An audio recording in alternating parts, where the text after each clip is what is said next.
wonderful time? I'd know. See, that's what makes it more fun being an uncle, because you literally just shove a bunch of candy in them and give them back to the parents. Yes, I agree with that. That's how I survived my nephew's terrible twos. Now, one time he looked at me and cried, so... I'll tell this story, and then we'll get started. I was at my brother's house one time just visiting, and I'm napping on his couch. I'm laying down, drifting off, and his son comes into the room holding a baseball bat, looks at me on the couch, looks at the bat, I look at him, I look at the bat. He walks up to me and then hits me with the bat. And then I take it out of his hands and I ask him, why would you do that? And then he starts crying. And his mom rushes into the room, and is like, what's going on? I was like, your psychopath son just hit me with the bat and then started crying, and I have no idea what's happening either. It's like, that's just 2-year-olds for you. They do that. That's okay. Both of my nieces, my sister, to give you context, is a ginger. Oh, you're speaking in Taylor's territory. Don't say a bad word about him. My brother... Don't comment on his lack of spirit. No, this is... My brother's had 2 daughters, one of which unfortunately passed away, but when she was, 5-6 months, whatever, my sister would just pick her up, instantly cry. Oh. So we would always joke with her. And they just had another child, and same thing. We always joke with her that they know that she's trying to take their soul, so they're crying. Well, I think that's a good note to start the campaign on. Gender supremacy. Taylor is a gender supremacist. Now. No, I'm kidding. Hello, everybody. Welcome to the Ilderon Tales. This is Group 1, Episode 21. Blades of Honor. Man, it has been a journey, and we are almost to the end of this leg of the story. That said, when we last left... Oh, I'm sorry. Introductions are in order. We have JD tonight controlling Malik. We have Taylor tonight controlling Lumigrax. And we have a new player in our midst, as we did lose Eric last week. And our new player's name is Anthony. He is controlling a character named Tightrith. Tightrith Broadside. When we last left off Group 1, you guys had a session and a half. Like, oh my goodness gracious. So, Malik and the rest of the party attended the memorial service for all the servants and guards that you guys killed that belonged to the Surreals. I'm gonna interrupt you before you get too deep into this. You got it wrong. I'm controlling Malik and depression. There you go. But do you ever really control depression? Yeah, I think it's vice versa. Is depression controlling Malik and JD spectating tonight? One or the other. Yeah. Or is the vodka controlling everything? Well, we're not there yet, but we will be. Alright, so when we last left off Group 1, you guys had went to the funeral, or rather the memorial service. While there, you guys tried to pay respects to the dead, but half the party was insulting the dead, and the other half was actually pretty admirable. You guys learned some pretty troubling things as far as information that your bard cleric rogue Lantier picked up. That's information for another time if you guys even choose to talk about it. We'll come back to that, 'cause that's whatever. While at the funeral, you guys picked up another quest from Rachia.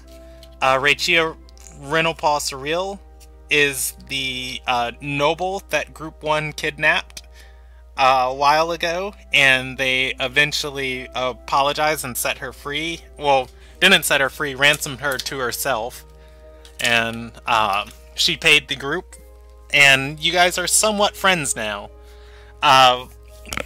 After you guys spoke with her at the memorial, she asked you guys if you could talk to the to this rising group of zealots called the Heart of Embers and asked them to stop being so mean to people. Malik shook his head vigorously and said, "Yes, we will talk to them," and immediately jutted off into the city. You guys found a group Also of them. called nodding. Yeah. You guys found a group of them and began to assault her, verbally assault them and physically harass them. That's where we're gonna pick up. Look, it's not our fault. They were asking for it. They were asking for it, sitting down, you know, teaching a sermon to their congregation. It's like, hey, you assholes. Yeah, I mean, they were. What did they think this is? The U.S. in 2004? Free speech isn't allowed. Yeah. You must be intolerant, or you must be have intolerant of Different intolerance. word. Alright, so, one thing I would like to establish... Oh my gosh, quit calling me. One thing I would like to establish, before we dive too deep into the, session, Anthony, you and I had talked earlier about why, Titrith, I'm gonna keep doing that, oh my god, Titrith, would be in this area of the setting, and we, established that he'd be here 10 years prior on other business. Returning back to the city, you think he'd be here for the festival or anything? That's what I was going to say, because I remember you mentioned that the festival for the four risen deities is the next day game-wise. Okay. So I figured he'd be back in the town to celebrate and honor his deity. All right. And who does he worship, by the way? Did we get that far into your character creation? I don't think we did. Sorry. The gods of Morzia, there are several of them. They are completely different from Ardor Sarai. However, the god that's being honored tomorrow, Veilrear, is a very important figure in Morzian history, as his ascension happened on the western side of the continent, actually pretty close to Morzia, and his ascension saved that part of the continent. So even if you don't believe in him, it's not far-fetched for somebody from over there coming to, pay homage. Yeah, living in the area all of his life, most of his life, and no, that makes perfect sense. There is some information on the wiki about Veilrear's ascension. I will have to go and add some more just to clarify it, but it's there. Anyways, so with that, I just needed an idea of where to place your character in the world. We're gonna jump into this cinematic combat. Oh, and for anybody watching that is new this week, we actually mapped out the city. It's there. Well, that's not the map, but yeah, that's something. Oh. Alright, so, yeah, let's get started. Oh my goodness gracious, give me 1 second, I'm sorry guys. Hello?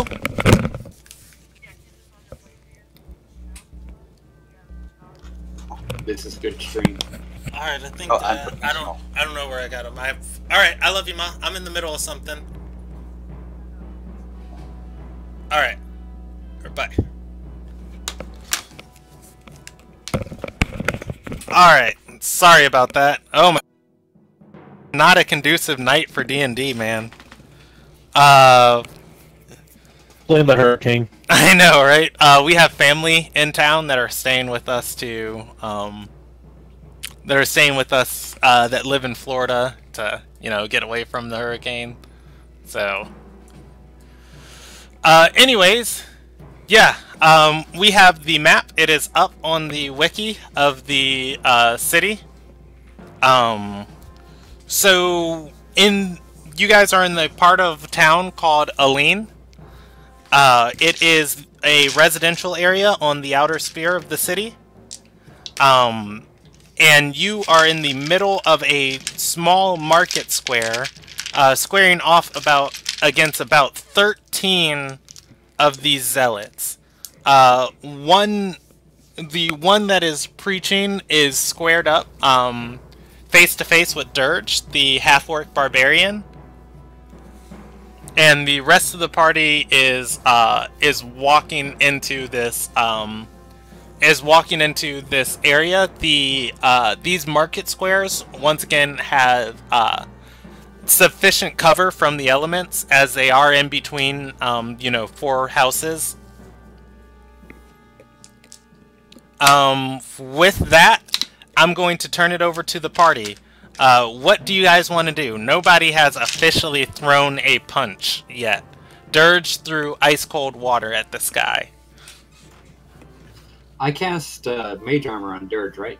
Yes, you guys did. What is our initiative order? Oh, yeah, we can go by initiative. Dirge won initiative. The guy that Dirge is squared off against moves second. Let's not kid ourselves. Dirge is going to throw the first punch. Yeah, I was about to say. A group of the spectators moves third. Another group moves fourth.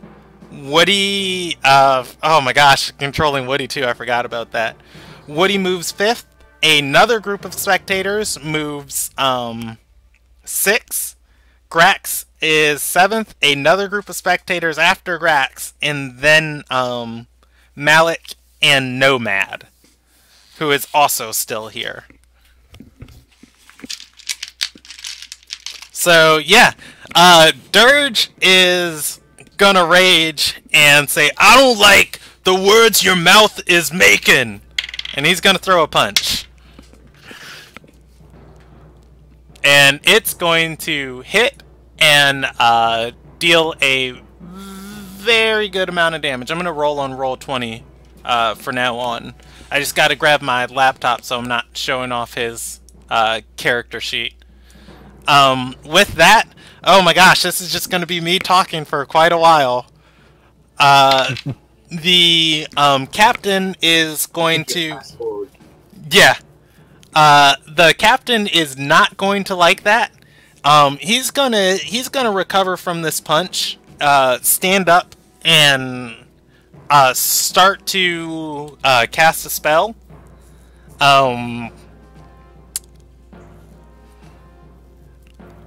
And as he's in the middle of this incantation, Dirge is gonna throw an insult at him and say, "Oh, yeah, you can't keep up with my fist, can ya?"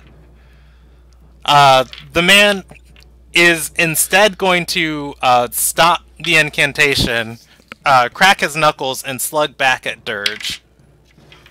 And it is going to go significantly worse. It is not going to hit. The group of spectators, both groups are going to watch this affair between Dirge and the captain punching each other. Woody is also going to hold his action, with the other group of spectators also holding their action. What does Grax want to do? So everybody's just watching the fight? Yeah, there's about 26 of you all here. Okay. Wait and play this out and see who wins the fight. I mean, it's pretty one-sided at this point. Decided for Dirge? Is what it's looking like. Dirge is just demolishing people. Yeah, well, see, here's the difference. That guy's a cleric, and Dirge is a barbarian. This is the main guy that. Yeah, he's not the leader. This is just the guy who was teaching these people. Yeah, but the guy that the mob is looking up to, though. Yes. If he follows, then the mob is probably gonna. Well, also your guys' goal here wasn't to kill him. You asked him to come quietly and tell you guys where the base is for the Heart of Embers. Because you guys actually have no idea where they're located at. You guys just walked up and started assaulting this guy. That's cute, Brandon, that you think we're going to talk to him for an amount of time. Well, I believe those were Wesley's words at the end of the story, was you can either come quietly or we can something. But I remember Wesley gave him the option not to fight, and I was like, this guy's way too haughty, pun intended, to not try and fight. Alright, so Grax holds his action, the other group of spectators holds his action. What does Malik do? Okay, so it's just this guy, and does he look like he has any buddies, pals, guards, etc.? Out of the 26 people there, you guys did scare off 8 of them, and then only about 13 of them look combat adept.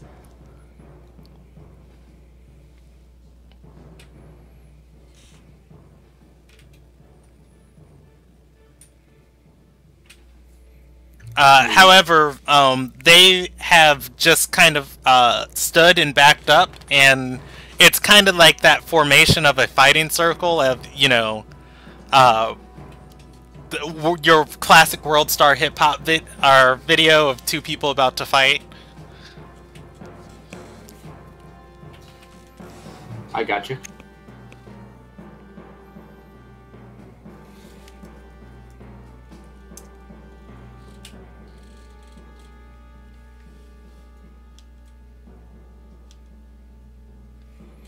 Are any of them really, are they grouped close together at all?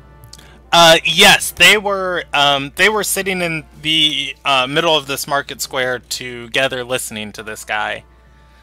They're dispersing slowly towards you. Or actually, that would be their turn. They would each move in a position around the fight to watch it. Okay, so they don't look like they're interested in getting involved. Well, right now it's not really a brawl. Right now it's a fight between 2 people. Yeah. If Malik wants to be the guy who throws the chair, he can.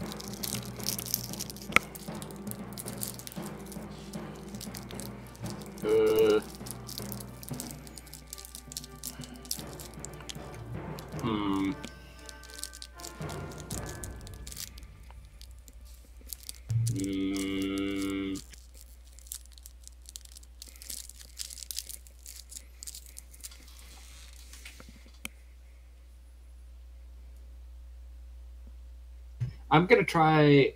I know this is a bad idea because he's a cleric, but I'm gonna cast Hold Person on the guy. Alright.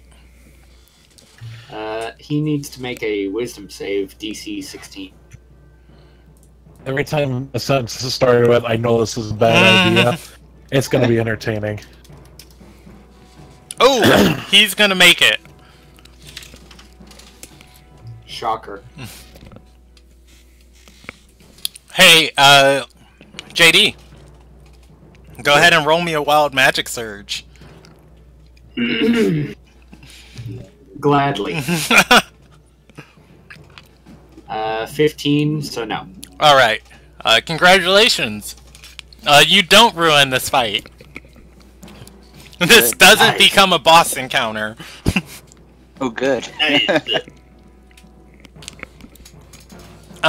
I just popped a piece of candy, and I don't know why I did that. I am DMing. I'm all types off my game tonight. Excellent. Alright, Getting a so, phone call. yeah, I know, right? It is Nomad's turn. Nomad, who smuggled another bottle of alcohol out of Elena's kitchen, is going to roll a Constitution save against his drunkenness. And as he is an NPC now, I don't feel bad about showing his character sheet to everybody.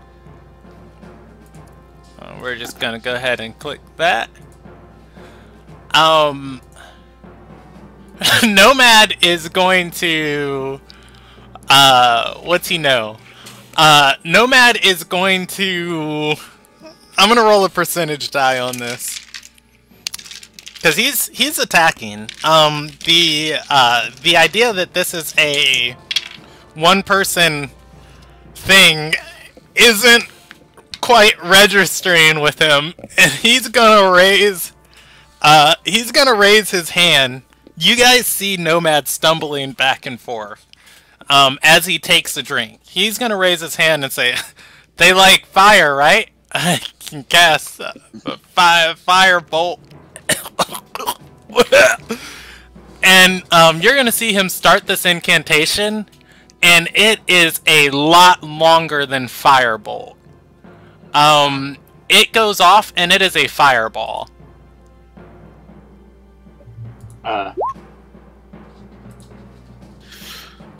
Everybody in the area, go ahead and give me a dexterity save versus Nomad's dex.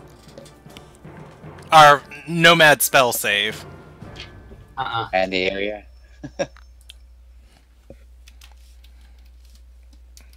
Dexterity, you said? Yes. I'm just going to roll them. Very glad I have resistance to fire right now. Yeah. The captain passes. The first group of spectators fails. One of the combative ready people in that group fails. The second group fails. The third group is going to pass. The fourth group is also going to fail. Woody is going to fail. And Malik, our Nomad himself, is also going to fail the save. Yeah, so one group sees Nomad just hurl this firebolt into the middle of this small market square. And it goes off, and people start burning. Specifically, 3 groups of the spectators are literally incinerated. If you failed the check, you take 24 fire damage. If you pass, you take half. If you have resistance, you take half. Take 12. Yes. We're gonna jump over to Tightrith. You were unable to find an inn to stay at this late, or this close to the holiday in town. You are in the residential area of the capital, staying with a nice family that was happy to accommodate you.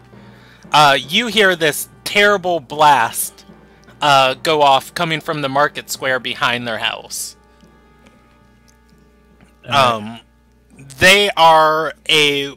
They're woken, and they are pretty scared. It is the middle of winter, and you can see part of the houses on fire. The houses in this district are all built connected to each other, so that means not too long, where I'm at will be on fire. Hey, this is almost like your backstory. I was about to say, for a second there, he starts having flashbacks to when he burned his home village down, half his village down, and this time he decides that instead of running away, he's gonna try to stop whatever or help as much as he can.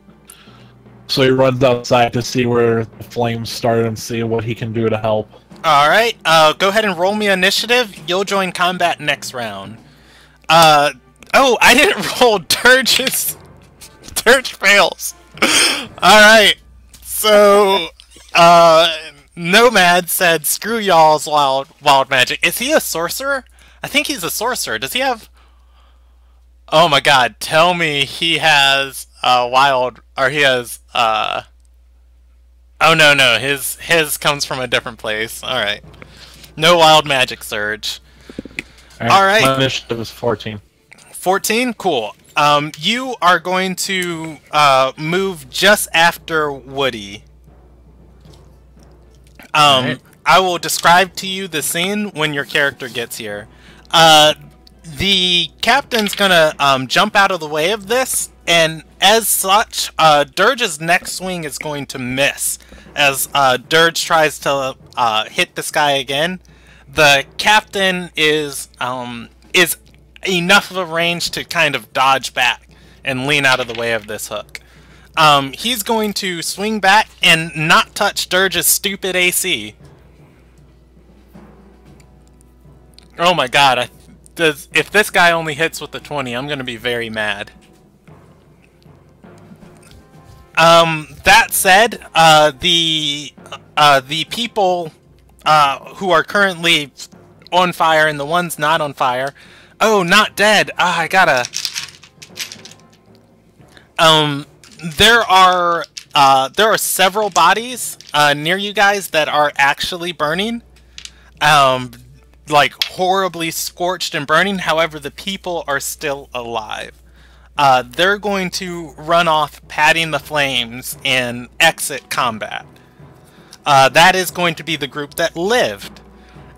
All with a surprising 1 HP. Literally had 13 HP for commoner hit dice. Alright. Woody is... Let me look at how much damage Woody took, because he took the full 24. Pull up his character sheet. I'm pulling it up on my laptop, that way I don't flash it to the world. Woo! Woody is very badly burned. This is the worst you guys have ever seen your elf man. And Woody took damage earlier during this day.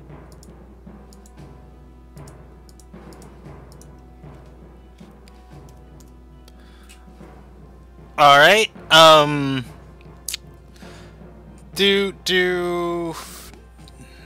let me do Dirge's HP real quick, and we'll...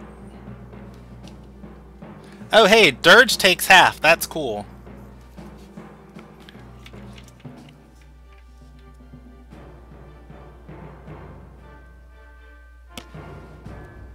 And Nomad's HP. Gotta love a good, awkwardly timed fireball.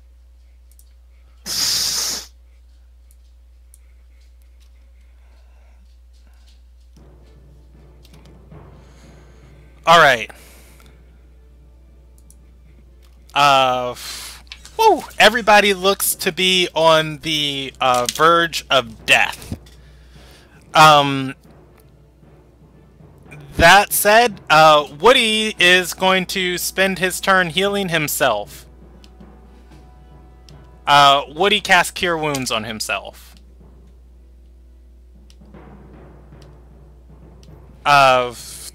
Group 3 is dead. It is Grax's turn.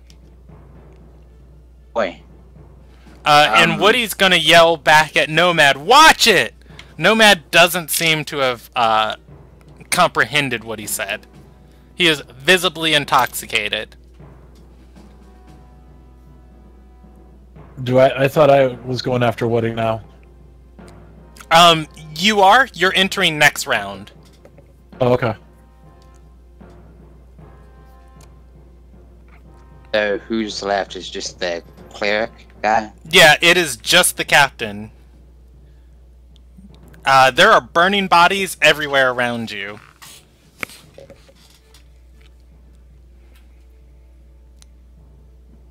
A fireball with a 20-foot blast radius just went off, Taylor. Or is fireball's blast radius 40 feet this edition? Anyways, y'all got hit. Yeah, it is 40 feet radius. It's crazy.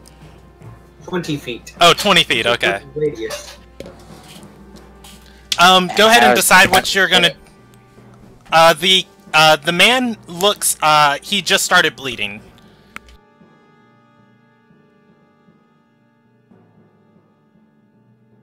He's looking pretty good though.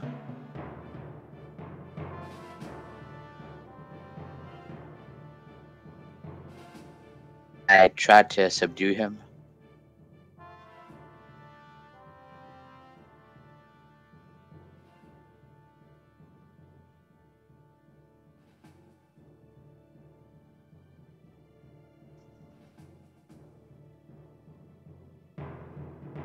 About that, family showed up. All right. So what was the? What was your decision, Taylor? Said, can I try to subdue him? Nomad or the cleric? Can you hear me? Yeah, the cleric. Yes, you can. You can make a grapple attempt. It is an attack action, and you substitute one of your attacks as a strength check.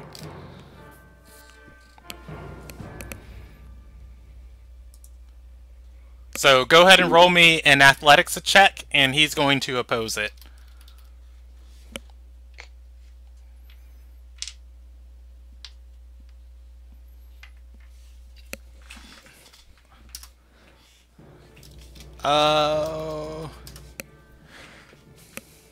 A 15? He is not actually trained in athletics, and you would have the bigger modifier as he ties with you.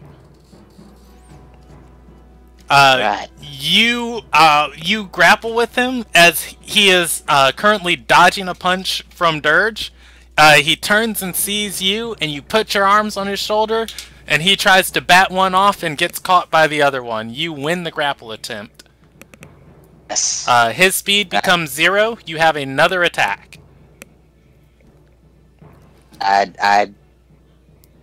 We just want to talk. Grax says that. I will allow you to substitute that last attack as a intimidation check with disadvantage. Disadvantage? Why? Because it's not something you can normally do on an attack action. You're not putting your full force into it, but you are pretty terrifying right now, as you just burned down his whole congregation.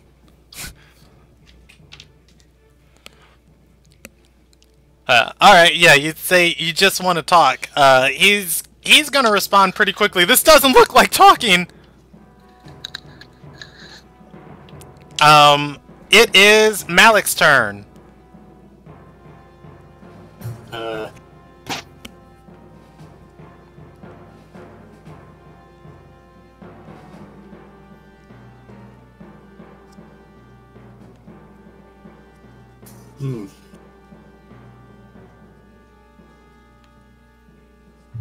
I'd like to wander up to old priest boy here and make an intimidation check of my own, as charisma is my stat and I'm trained in it. Okay, go ahead. He is grappled and he is bleeding. Do you have inspiration? You can choose to spend it. It's not worth it. Malik will step up and say to him, look, there's easier ways that we can do this, but if you want to get brutalized and beaten to a bloody pulp, we can do that too. It's up to you, really.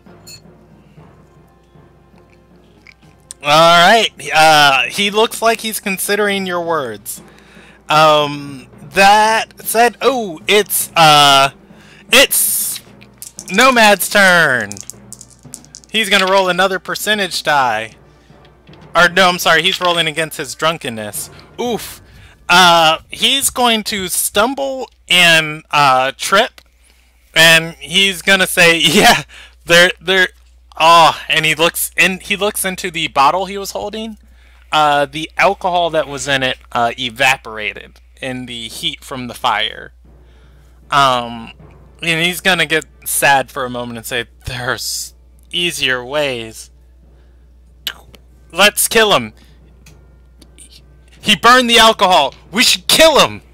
And he's gonna be walking forward. He's gonna get back to his feet and be walking forward with his hands stretched for another firebolt. This time it actually is a firebolt that zips past Lumagrax, barely missing Lumagrax and the captain that Lumagrax is grappling. That is his turn. Top of the round, Tightrith joins the battle. You emerge from the back door of one of these houses to the small town square that's behind that these houses circle around. In this square there is a well, and there are a few empty market stalls and boxes.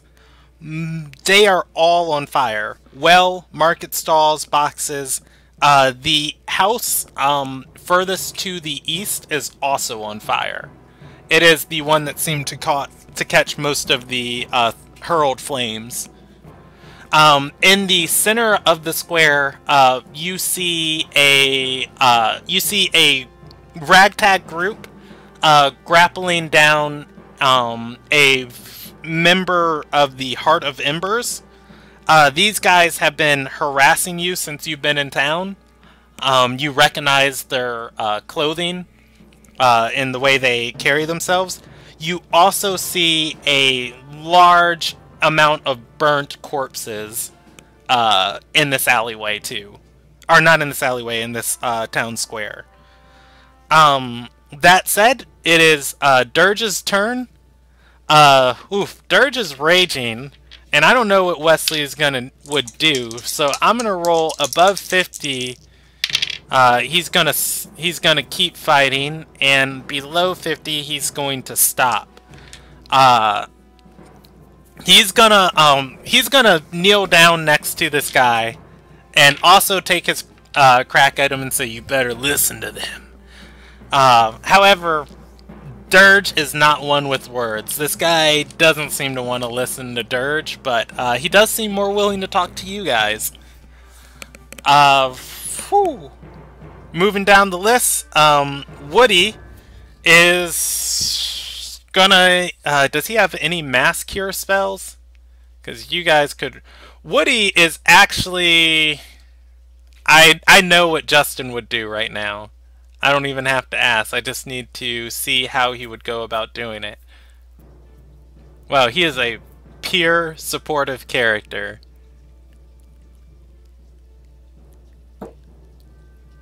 Woody is going to tap Dirge on the shoulder and point to Nomad and say, "Can you get him under control?" And Woody is going to cast another Cure Wounds. What is Lumagrax's HP? Lumagrax's HP? Yes. It is, at the moment, 52. Oh, 52? Oh, you're doing real good. Yeah, what's Malik? Is Malik bleeding? He's got most of his health. Oh, okay. I have fire resistance, so... Yeah, I was gonna say, Woody will heal himself again. Alright. Attaboy.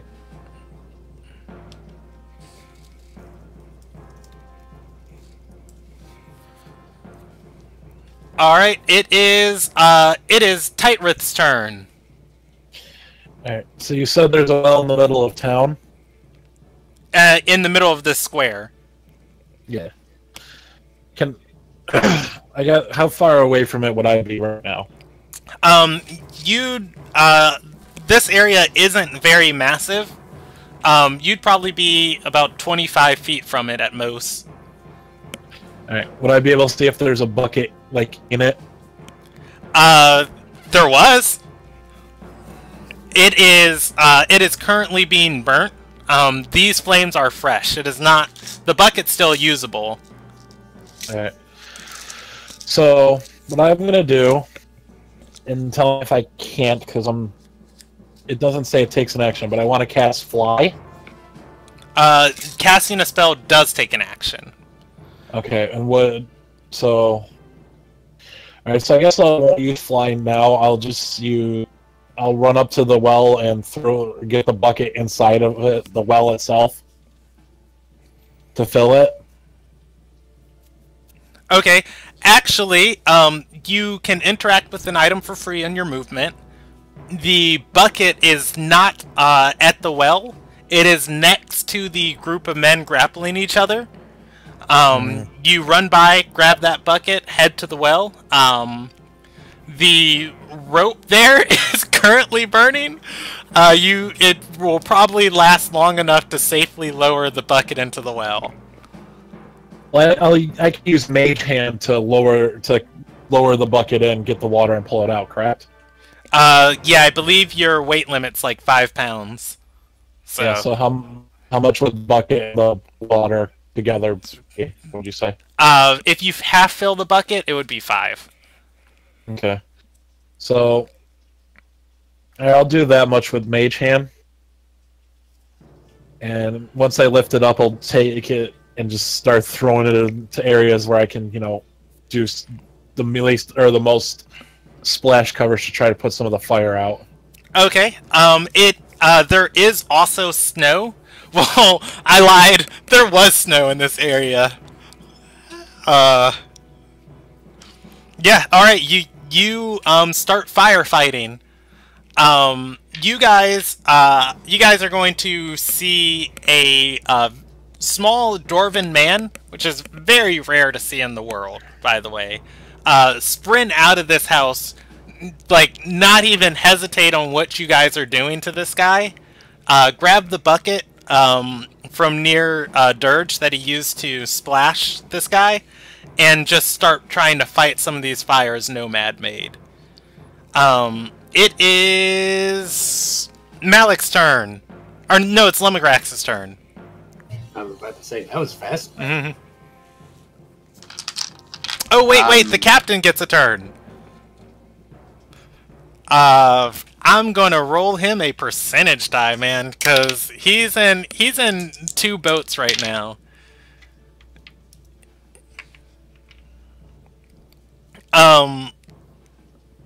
The captain,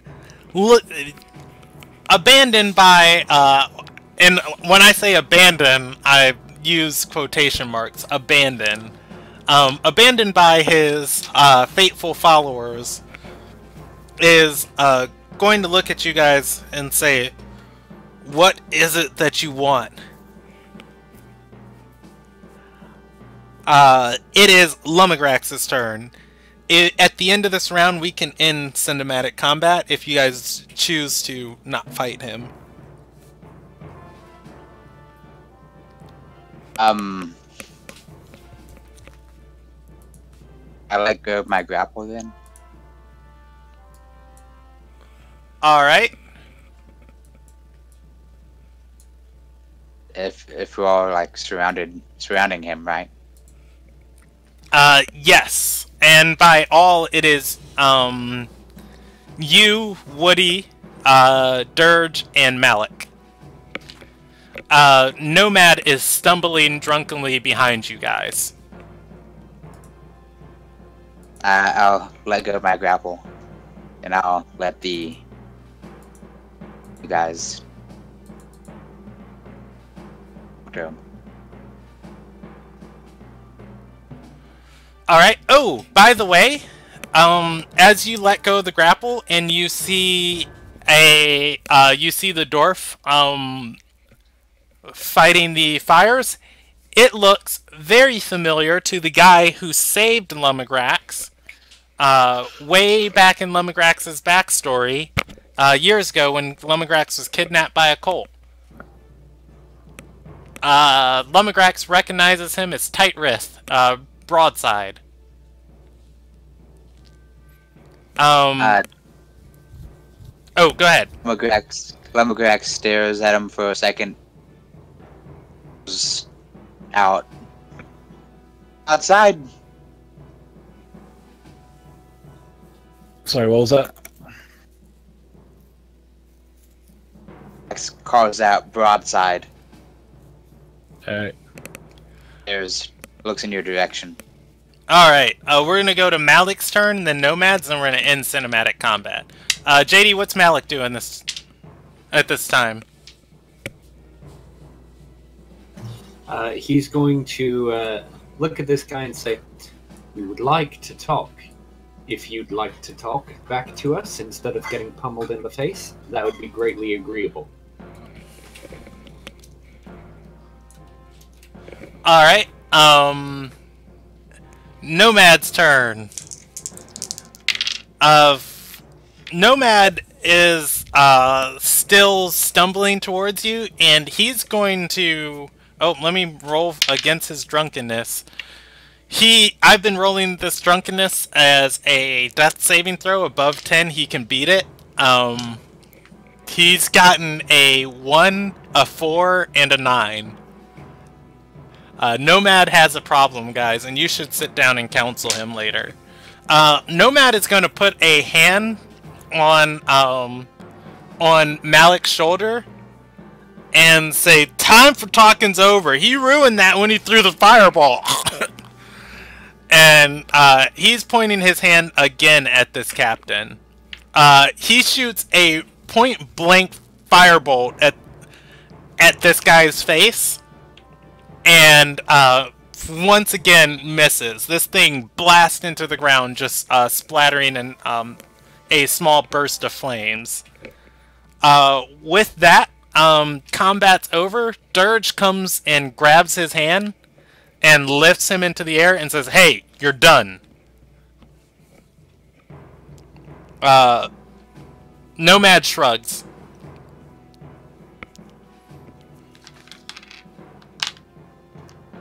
Otherwise, congratulations. You guys won. Hey! You harassed a bunch of people. And burnt them to death. And killed several. I'm not... as much as that is something Group 1 would totally do, I'm not going to hold that one to you guys, as you guys were rolling against Nomad's intoxication, so sometimes the dice are just against you. Anyways, so yeah, we'll pick up from that moment.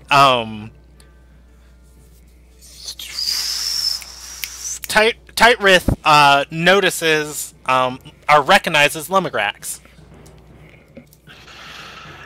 It's the fire spawn from way back when.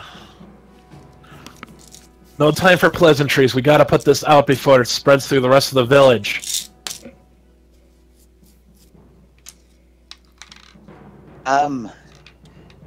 Grax would shrug and say, "Sure, okay." Yeah, that seems okay. It's not like Elena's house is literally just a few blocks over. It's not like you guys live here too. Whatever. Actually, We'll find some more buckets or boxes or whatever we can use to fill up with water. Right. This time he's gonna. The rope is the rope still on fire, or did he manage to put that out with one of his splashes? That could have been your first one. If you would be able to save enough of the rope that it's still usable. Okay. As it So is this time the he's... middle of winter, like this fire is not spreading super rapidly. It's because the quantity and potency of the fireball that things are still on fire, not because like the fire is like rapidly burning everything. Yeah. To him, all fire on buildings is rapidly spreading. So this time he's going to use the rope so he can fill up the whole thing at once. And now he will use fly so he can get to the top of the building that is currently on fire and try to put that out. Alright, how does Grax go about helping fight these fires? Don't forget, you guys do have adventuring bags. You get to choose one when you make your characters. They all have different things inside of them. I got a scholar's pack, no rope. Sad day. Yeah, I don't know what these guys have picked up over time. Mostly just boxes of animal bones.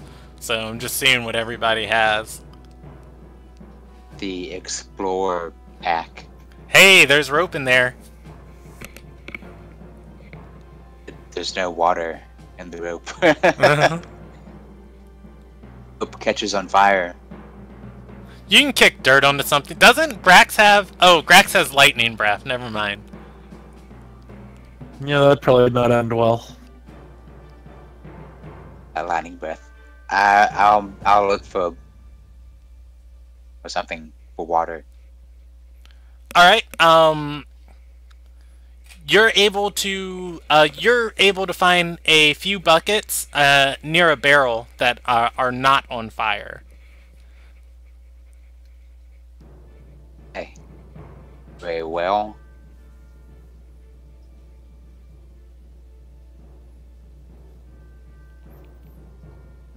Water. Alright,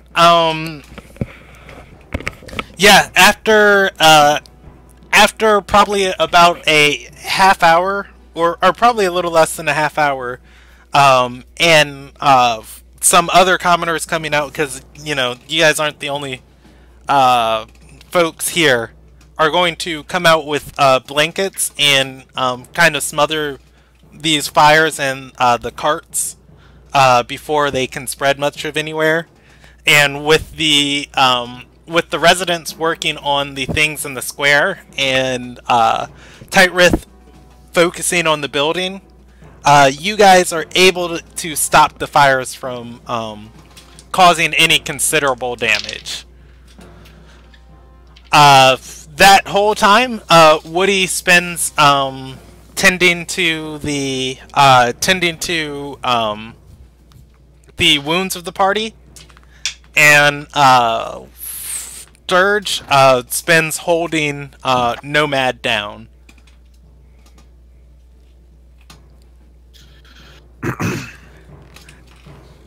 And I'm looking at Nomad's character sheet right now. I flashed it earlier. Every time he said he was grabbing a bottle of alcohol from someplace, and I told him that he could do that, he did that. This guy's got a lot of alcohol on him. And he only played like 2 sessions.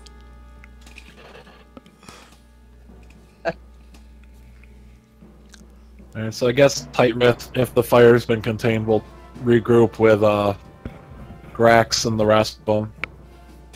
Alright, you walk to this,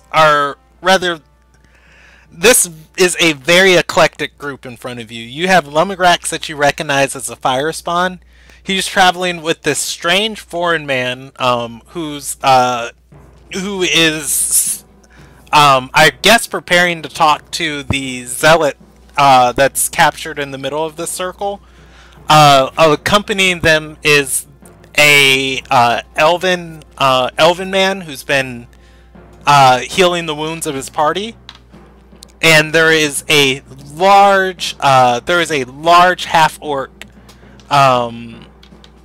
barbarian holding this other fire spawn, who is very intoxicated.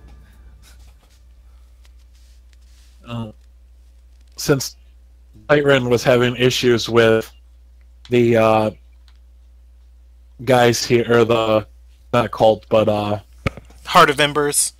Heart of Ember members, when he first got here, obviously doesn't know fully what's going on. He's gonna pull out his dagger, walk up to him with it right against his throat, and be like, "Tell me why I shouldn't slit your throat for what you just did to this place."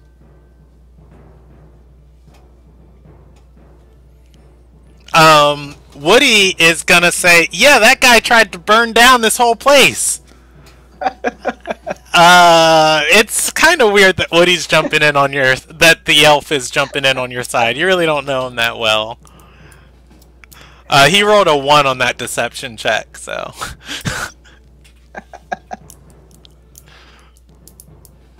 Hearing his tone of voice and the fact that he's jumping into that aspect, he's going to turn around, look at Woody, and go, "Alright, now I want some explaining. What the frackin' hell is going on here?"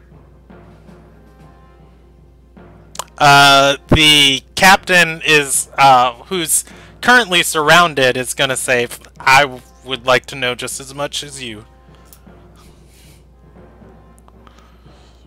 Grax is gonna trying to find base.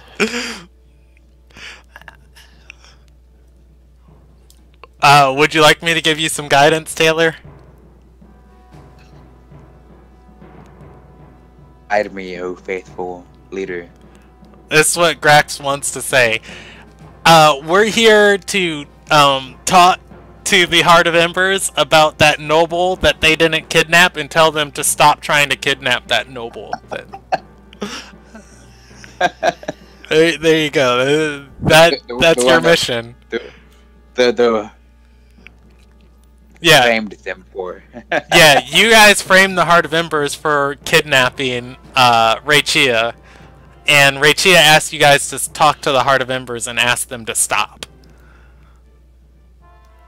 That is where you guys are at, and this is the talking process.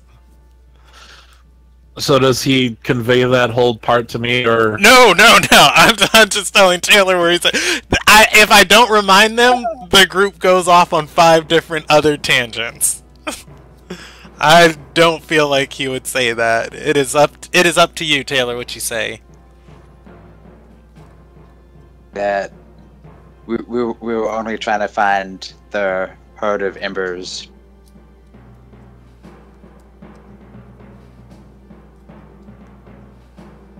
Say that one more time for me. Your mic cut off at or didn't pick up the start of what you said. We were only trying to find the Heart of Embers. You were trying to find the Heart of Embers. Well, I see a bunch of embered hearts, but I don't see how many of the members left. Nomad, dangling still from Dirge's grip, is gonna shout, "Yeah! Good means, too! Good riddance, I say!" Or, he would say that, but probably more drunkenly.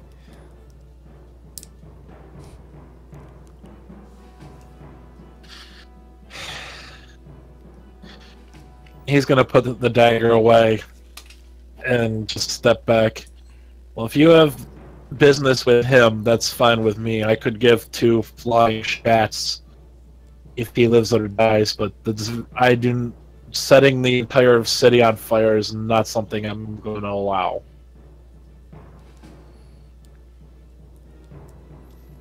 Malik is going to approach this guy and throw an arm around his shoulder and say, "Listen, bud, can I call you bud? You don't understand. We get results, and collateral damage sometimes happens to be a thing that is involved in that. But the results are achieved. Besides, somebody probably would have bucket brigaded this down anyway. There. Just definitely not us." So I guess I should ask this now. Was he actually the one that set everything on fire, or was it one of you? I'll point at Nomad and say, "I don't know who that guy is."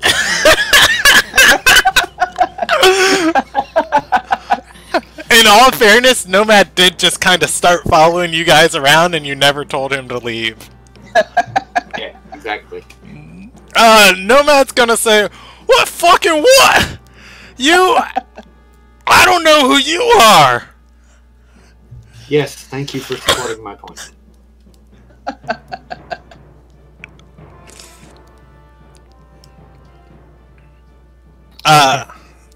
Yeah, Woody's going to suggest, perhaps he's outgrown his usefulness. Dirge is going to reply, he never was useful. In a suitably Dirge fashion. Yeah. Nomad is gonna say, I burned down all of them, right?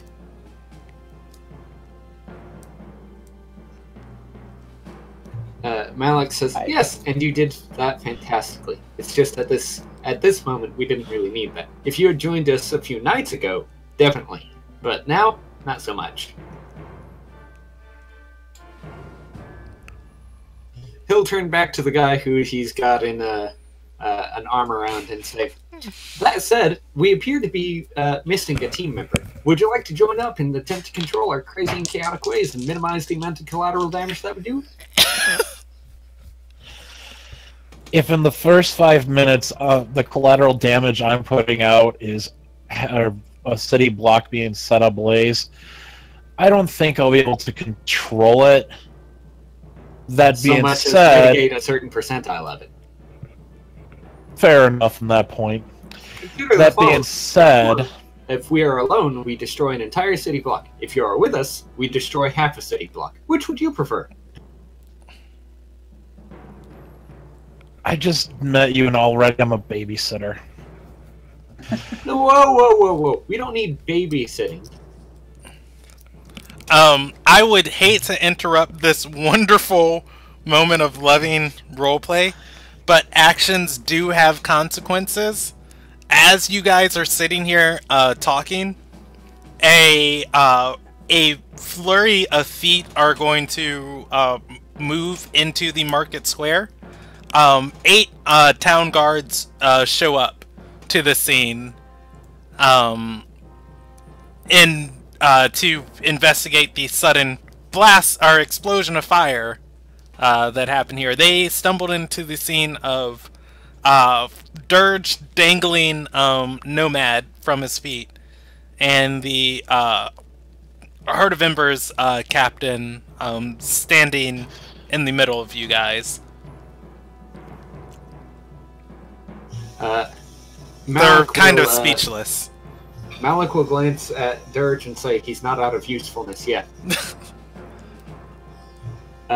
Malik will wander up to the guards and say, gentlemen, thank goodness you're here. Are you ready for this, Brandon? Because it's going places. I can already see where this is going, and I like it. 1 second. I'm gathering my thoughts. I already know what's gonna happen. Go ahead and do it, JD. Because, just looking, letting everybody know, I have still been rolling Nomad against his drunkenness. In the 5 minutes you guys have been talking, doesn't seem like it's gotten any better. Nice. Okay, Malik will gesture with a thumb pointing back towards Roman and say, so, as anybody in this courtyard will tell you, this gentleman over here threw a fireball. Now, me and my friends, you get interrupted immediately by Nomad. He yells, "No, you didn't! I did!" Malik will blink a couple of times and nod and say, right, so, as I was saying, this gentleman over here threw a fireball into this crowd. Now, me and my companions, we were attempting to apprehend this man over here, a man of the Heart of Embers, on a task from a certain noble who shall remain nameless unless you want me to name names, in which case I'll name names. But it seems a little bit in poor taste, I would say, at first. Gesturing to the priest of Embers, he'll continue. Now, we were going to take this man in for questioning. We were hoping to do it without violence, but he proved a little bit, how shall we say, difficult?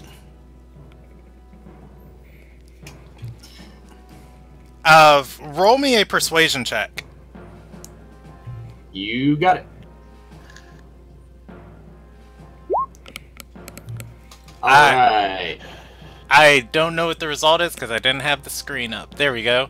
14? Alright.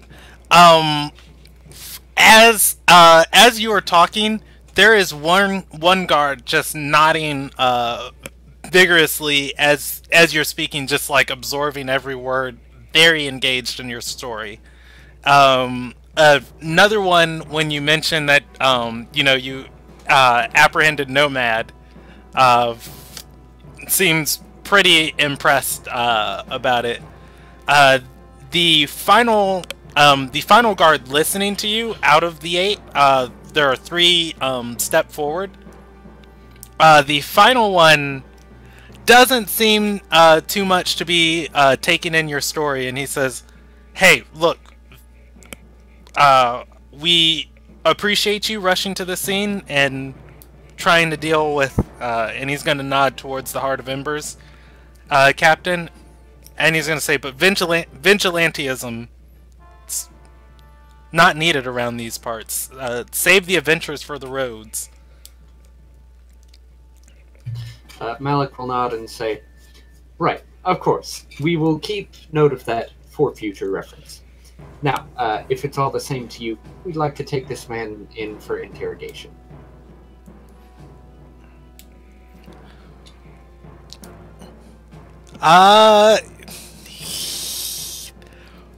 The guard's gonna say, he's a citizen with rights.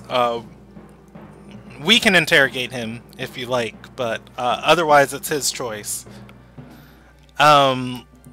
The man, still standing in the middle of all these burnt corpses, and you guys, is going to say, I think I've had my fill of speaking for the night. I will have to retire to my home and decline that gracious offer. The guards are going to look to Malik and say, well, if he wasn't the one who set the fires, and the Heart of Embers hasn't technically done anything wrong. Oh, you mean you didn't hear about the kidnapping that took place a few days ago?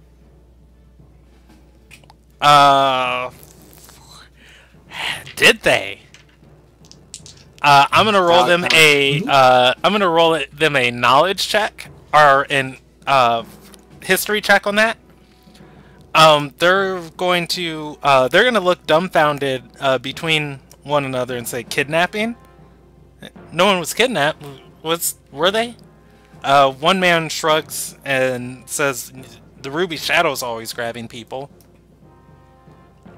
Malik shook his head and says, "No. It was a very brief kidnapping, but kidnapping all the same, instigated by none other than the Heart of Embers." The two that that you have their ear are gonna lean in and say, "Who was kidnapped?" The one guard is still looking at you very suspiciously. Malik is going to sit here and forget that he forgot what's her face, his name was. I will allow you a intelligence save to remember. DC 10, as you literally just talked to her. Otherwise, if anybody else in the party remembers, you guys feel free to share that knowledge. It's information your guys' character has access to. Rachia. Rachia Renalpaw. Was kidnapped by the Heart of Embers. A very heinous act, if you ask me. Oof. Alright, so, some very conflicting expressions are going to happen here.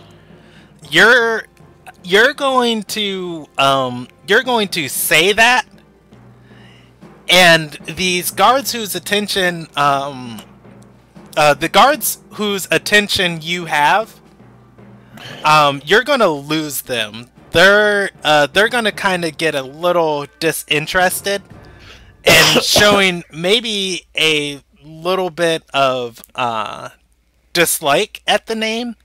The other guard, the other one whose attention you have is gonna say, "Wait, she's fancy, isn't she?"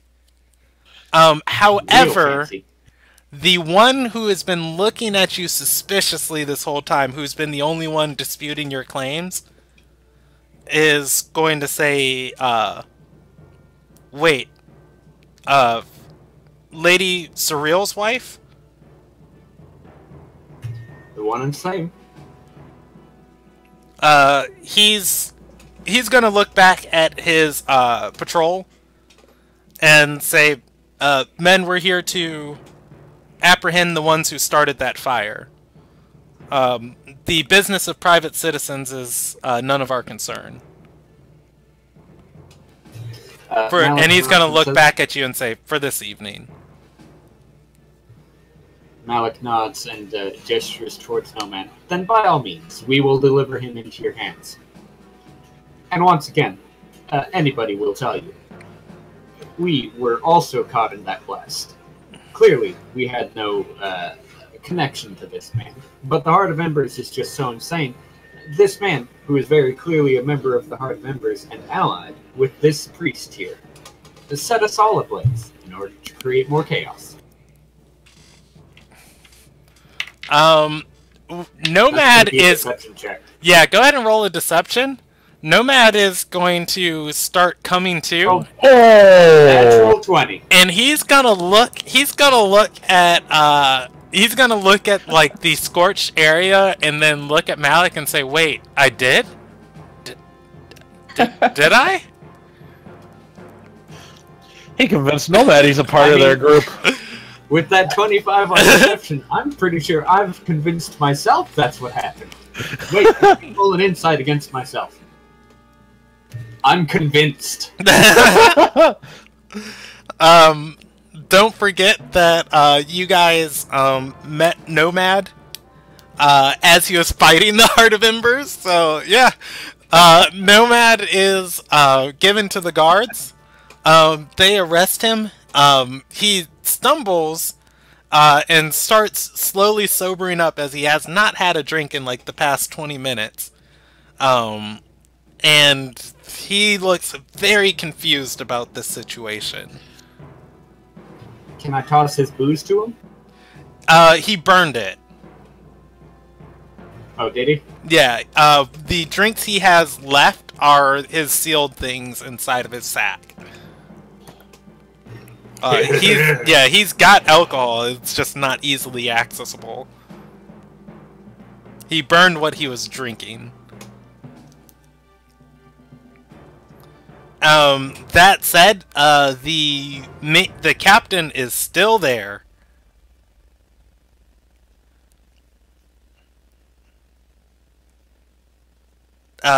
It is a... The captain of the Heart of Embers? Yeah, the one who was leading this, vigil. Prayer group? Yeah. Yeah. I forget, what was he preaching about? what they normally preach about. So yes, it's cleansing fire.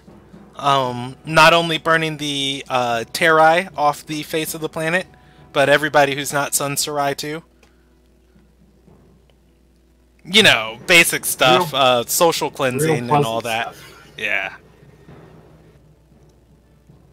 Or ethnic cleansing.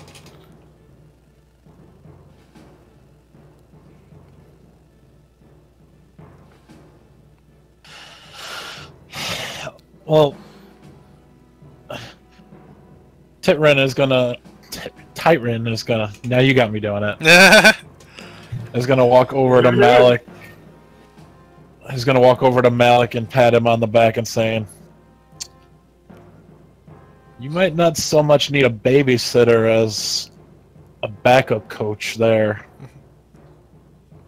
Malik will glance to Tyron and say,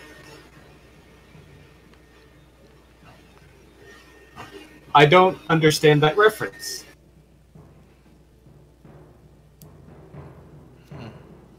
I'm saying I'd be happy to join you. Now, what are we doing with asshole over here? He looks like he just crapped himself. Which one? Pointing to the church or the captain of the Heart of Ember members. Ah, yes. Are the guards still here? No, they departed with Nomad. There are a few citizens. You guys aren't entirely alone. There are a few citizens and residents sorting through the remnants of what was in their storage crates and other things back here. I believe it's in game time of like 9:30 at night. Or 9 o'clock. Okay. You want me to play some... Malik is going to turn to the priest and say, so, now that we've had our misgivings put aside, how would you... what do you say to a meal? I always find myself a bit peckish after a good scuffle. He's going to roll an insight on Malik. Oof, good. A 19. He's gonna just kind of... He's just gonna shrug and say, I get the feeling the Heart of Embers had nothing to do with that kidnapping, and that I really don't have much of a choice in this matter, do I? Well, Dirge is going to walk up behind him and say no. Malik will stick a thumb towards Dirge and say what he said. And you guys have a second kidnapping victim!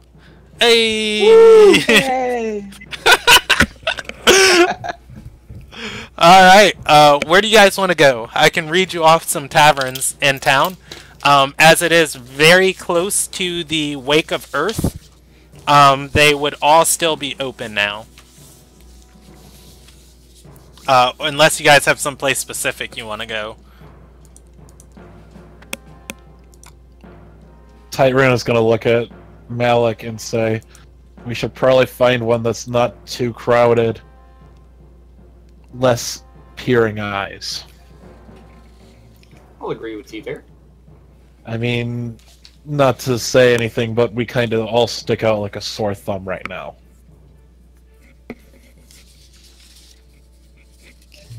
Malik nods.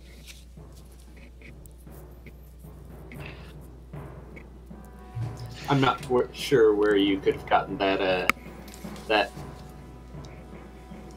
nasty inclination about us, though. We're perfectly reasonable folk.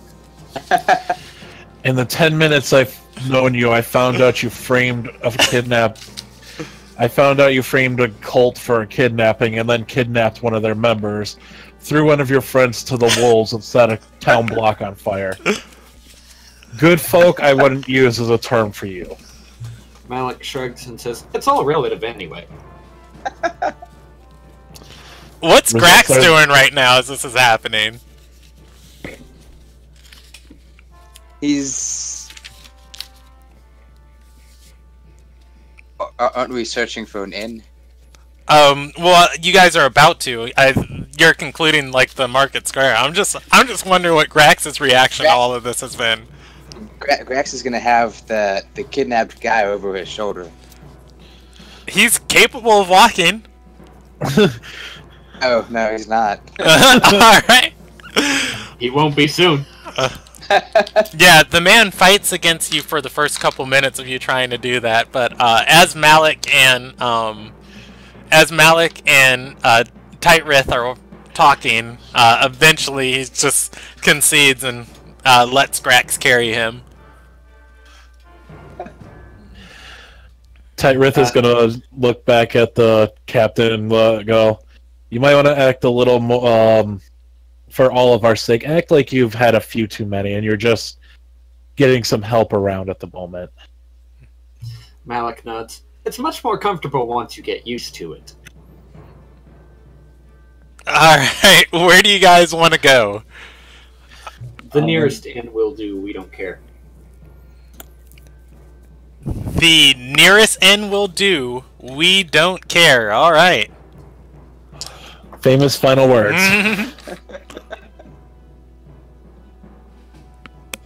I just have to see what I placed where. Singing Falcon, Tired Dagger.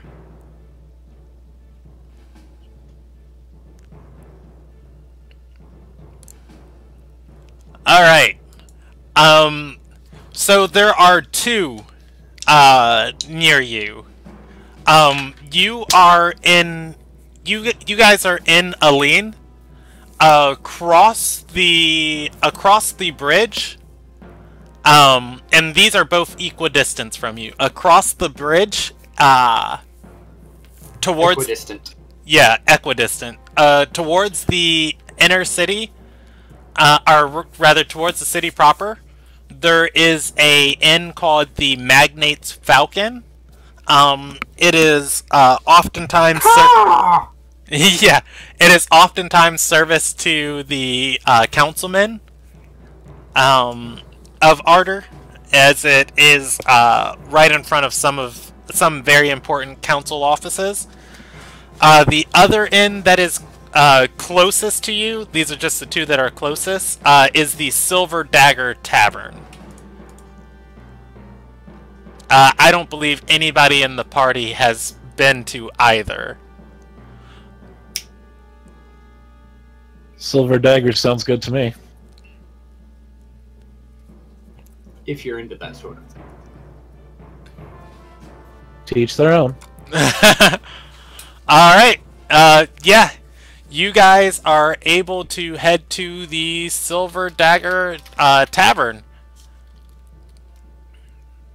Do we see any open, like, tables and towards the back in the corner area?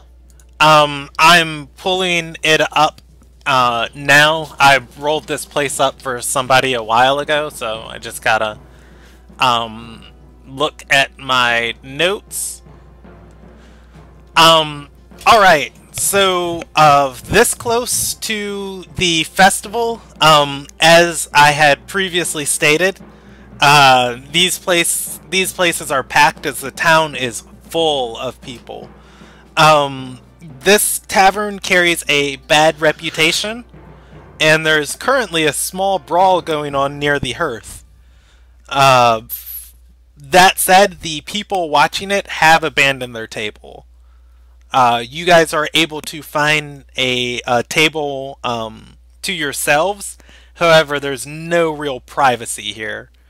The nearest person is just over an arm's reach away from you. Do I see, like, a table in the back that might have people in it? Yes, there are. There are plenty of shady people here. Okay. I want to cast Minor Illusion on the people at one of the back tables. As long, or would you say they're in 30 feet of me?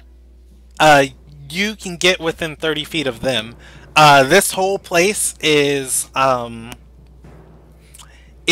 probably about 90 feet wide, 3 stories, 3 stories tall. Okay. So I will cast Minor Illusion on them in the one of the back tables where we can get a little more seclusion. And I will do a image of just a pulsating, mutating monster emerging from their glasses. All right. I'm gonna roll a percentage die to see if these guys are smart enough to understand that you make that image appear out of their glasses. Out of their beer steins, yeah. Yeah. There are 3 of them sitting at the table. As you do, one guy jumps back a little bit in surprise, and the other 2 wave their hand over the glass, running their hands through the illusion. They begin to look up and look around. I act normal, like nothing happened. Well, see, the benefit here is you casting that spell is very obvious, as it is verbal semantic, or oh no, just semantic and material. However, they're looking up for who did it, and you are below their eye range.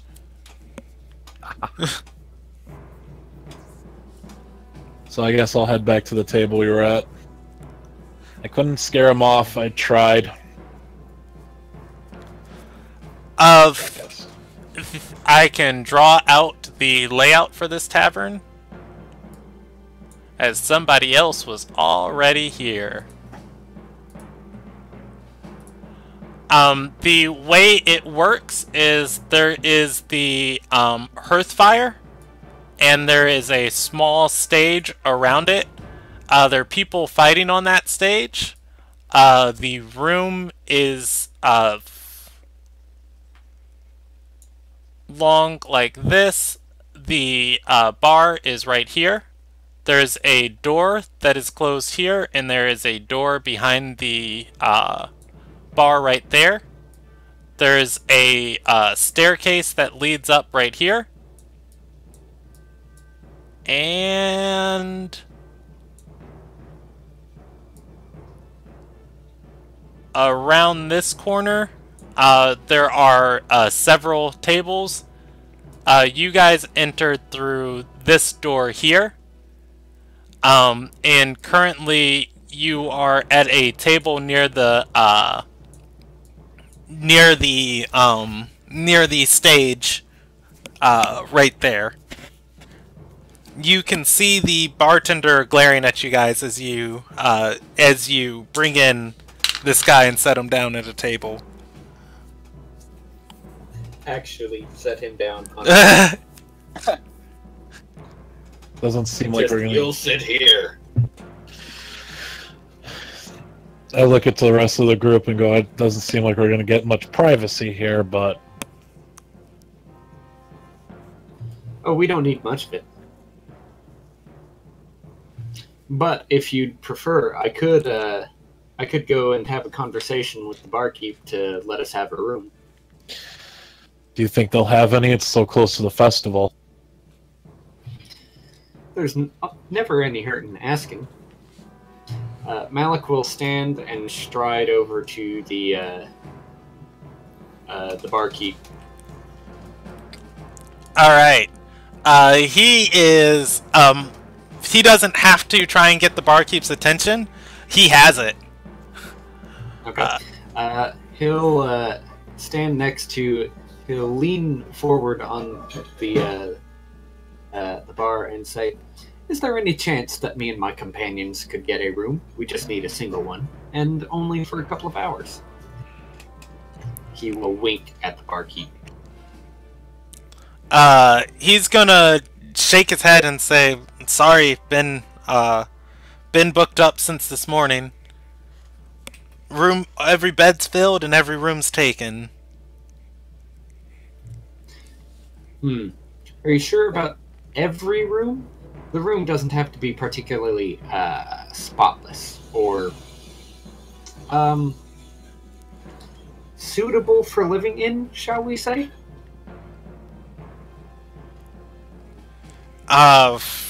He's gonna glance back at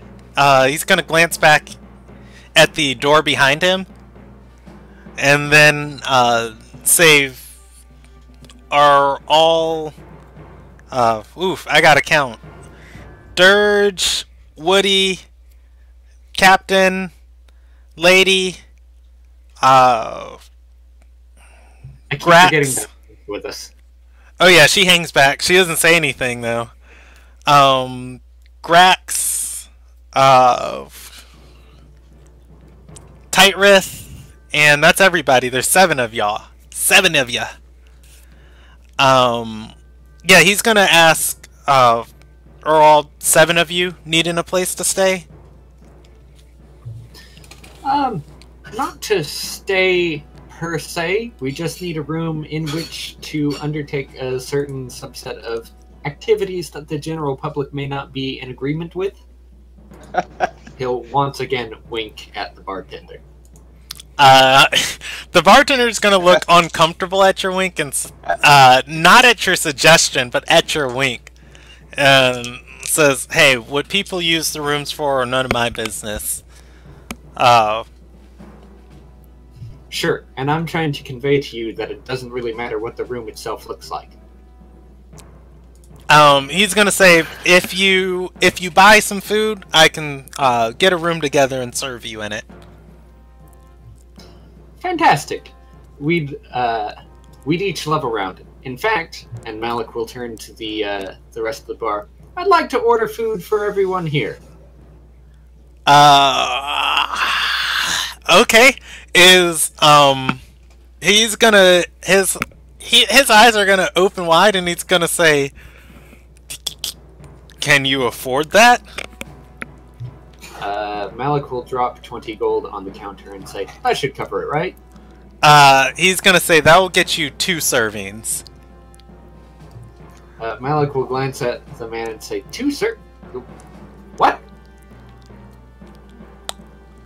He nods and says, 2 servings.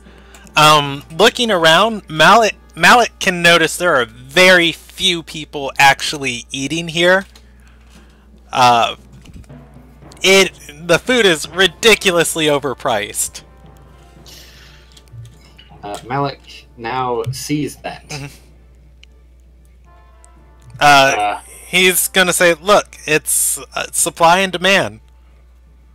You want a room? You buy some food. I'll serve Malik you in the room." will glance back at the gold coins and say, "Maybe we could just buy the room."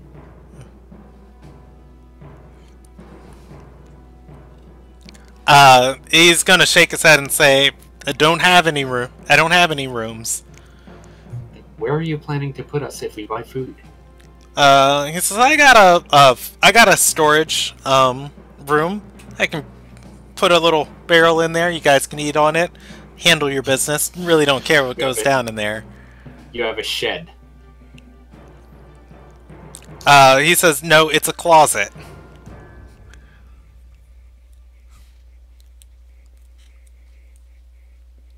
He says, "Look, are you going to buy anything?" How big is this closet, and can we all fit in it? He counts over you guys again and says, yeah, you guys can fit." Malik sits there for a second and says, "You know what? Never mind. Only 3 of us need to fit in." He looks at the 20 gold and says, 2 servings, eh? He points to Dirge and Grax and says, "Serve them." He then walks back to the table, grabs Tight.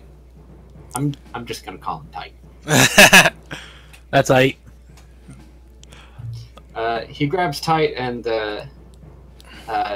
and the captain and pulls them both back to the bar and says, "And where did you say that room was going to be?" The man walks back into the door that's behind him, emerging a few seconds later from the other door, right here, gesturing for you guys to follow.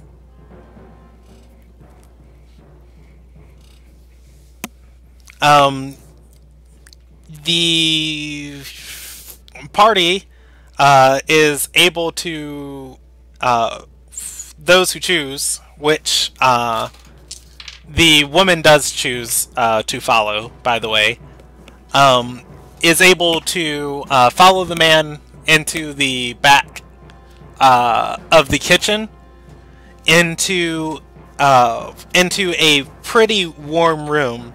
It smells rancid. He has the door closed for a while before he finally walks out and says, "Voila! One private parlor for whatever you're gonna do. Just try to be quick about it." And he walks back towards the bar. Malik was going to say something, but Malik is now disappointed that he didn't get to spout off his one-liner. You can still tell either the woman following you or the captain. No. Oh, I forgot that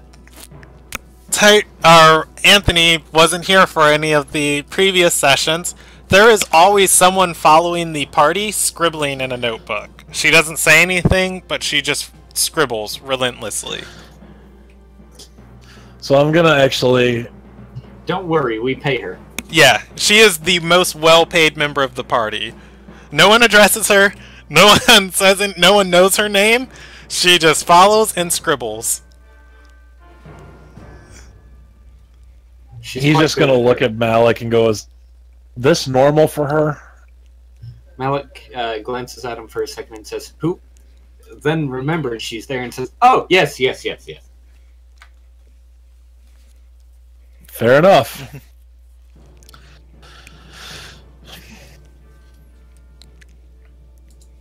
Alright, yeah, you guys go into the room. It smells like rotten food in here. Excellent. I can see he spared no expense. So... Alright, so you guys have your,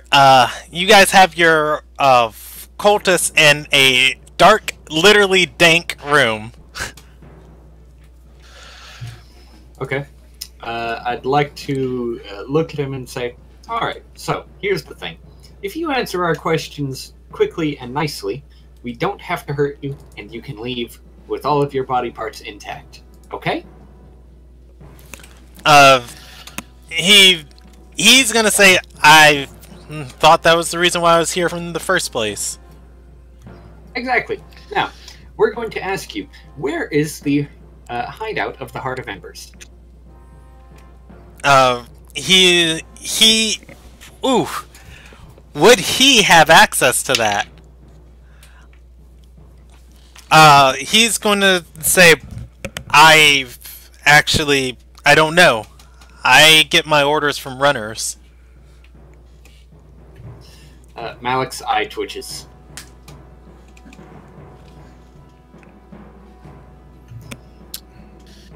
He shakes his head though and says, "I have no doubt though, what we do is endorsed by the goddess herself.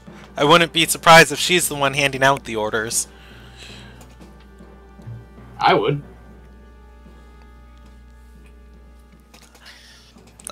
He's gonna lean back and say, "Well then, you have not touched So Yes's purity then." There are lots of things that I'm willing to touch, but I'm pretty sure purity isn't one of them. He's gonna say, "When you see it, it's glorious. A world without the influence of all those Dorai or Terai or any of the things that that cause the constant scourges and wars that we go through over and over and over again. It says providence doesn't have to exist on the other side. It can exist right here. Can I ask you a question? Can she stir pure? Yes. No, this is actually a character to him.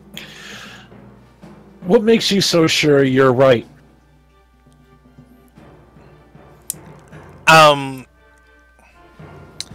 And he's gonna respond to that, and say, what makes you so sure I'm not? I can see my God. I can walk with her. Have you seen your God?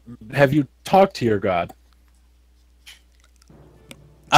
He's actually, has he?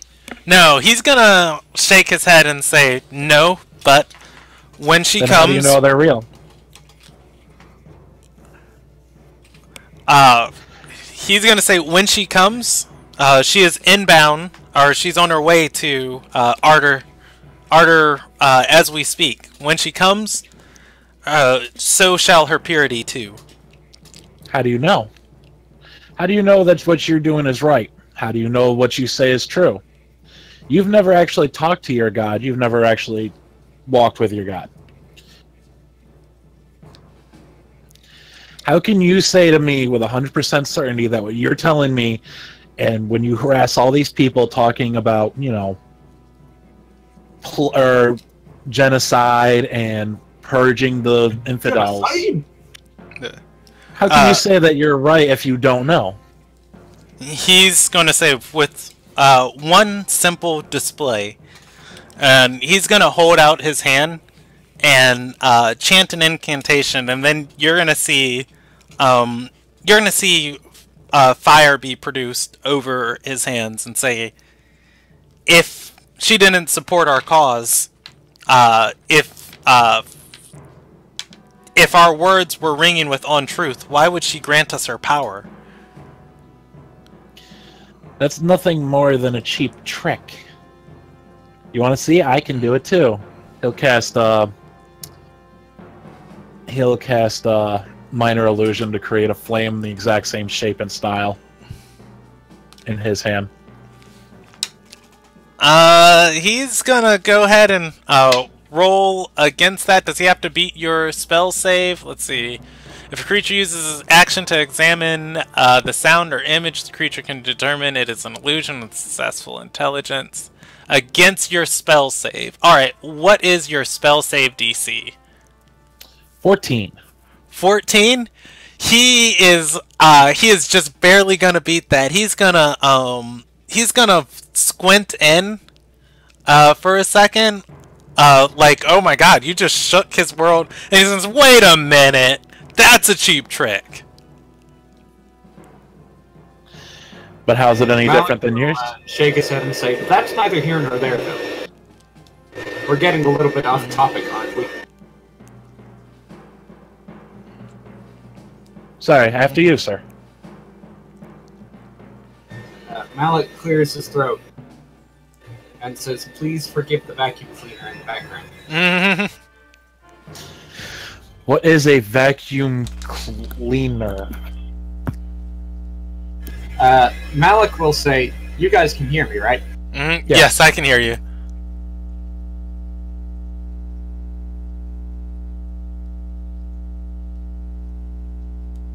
No, I can't hear anything.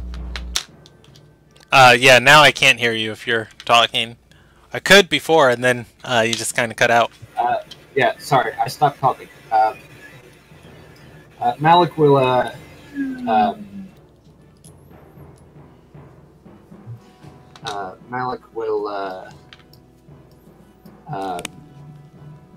words. How is this a DNA situation?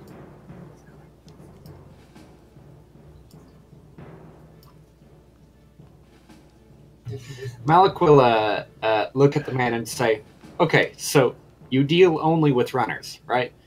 As in you don't actually talk to anybody else of the Heart of Embers? He nods and says, we meet in the same place every night. Mm-hmm. So, where is this place exactly? Whew.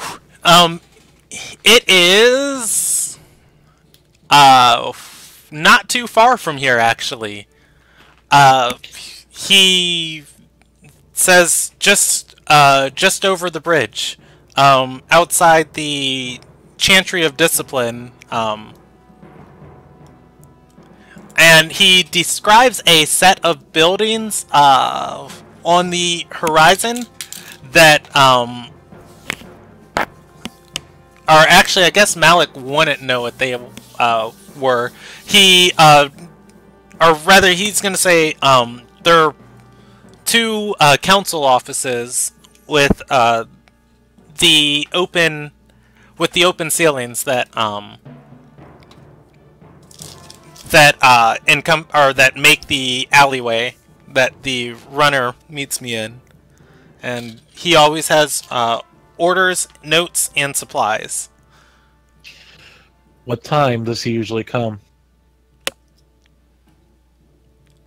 The man says, you know, if you're looking to join, I can get you initiated. We are, actually. He's gonna say, but I doubt your resolve. You doubt my resolve, but that's just because I haven't seen your deity work in the ways that she has. He's got a point. It's easier to convert people to your own ways if you with proof. It's easier to show than it is to not show. Malik will gesture to himself and say, "After all, I came from another continent. I've not even really heard of these four ascended that you guys are so crazy about around here." Malik has literally seen one of them. Malik knows this. Malik will roll a deception check if Malik needs to. Okay, yeah, go ahead.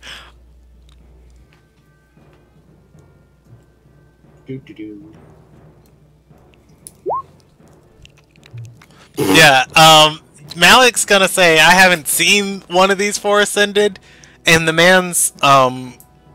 captain's gonna say, wait, you haven't been by Umiya's temple since you've been in town? She literally lives there. Malik is gonna say, "Oh, she's one of them?" He nods and says, but she doesn't deserve to be. She's far too lenient on the Terai. The only true ascended is Soyesa, the only one who understands the higher purpose of why she was sent back to this world. She is the only one who has never abandoned her campaign and never abandoned that ultimate goal. Malik at this point really wants to ask, so where is she now, but will not. He will instead say, right. So about this meeting, we would very much like to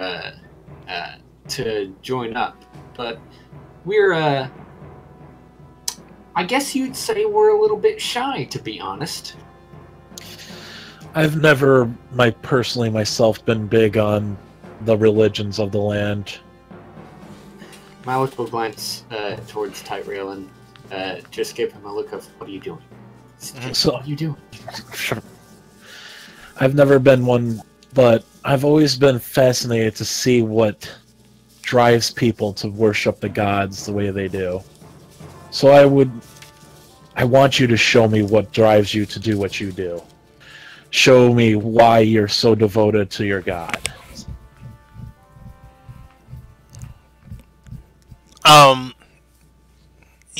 You're gonna see this man's expression just sour, and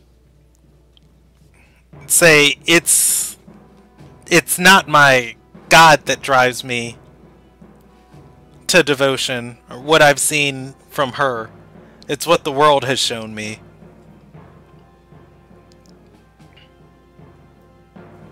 We all have our own troubles. You particularly went to this. I'm sorry. What was the name of his deity? Because I honestly. So Yessa, she is Yessa. in charge of the. Soy sauce. Yeah, she is in charge of soy sauce. Onosa. You chose to follow Soyessa out of the Ascended, so there must have been a reason she particularly drove or spoke to you. In that sense, correct? By literally speaking. He's going we to determined she never did talk to him. Remember? Yeah, he's gonna say, I don't need to show you her chantry for you to believe. All I need to show you is one of these filthy dens that the Terrai live in this city. So you'll become just as fervent as a believer as I am. And before we go back to the old house that we had. So show me what drives your devotion. As a man of knowledge and a man of the world, I'm always looking for new and exciting opportunities. This intrigues me. I want to know why you're so devoted. I want to see it. I want to see what makes your passion so true. Alright, his mouth is open a little bit as he seems consumed by thought, and then he stands up and says, I'll lead you there. We greatly appreciate it. And he does a slight bow with a hand gesture out.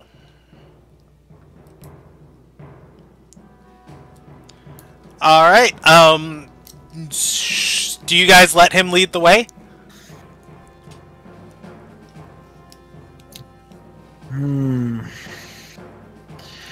To keep up fronts on how everything is going, we're going to need you to, still act like you're a little intoxicated so there's no issues when we're leaving.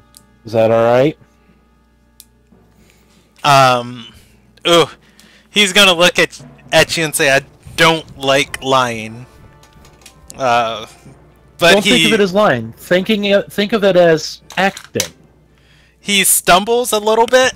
It looks very forced. But in an effort to save face, he tries.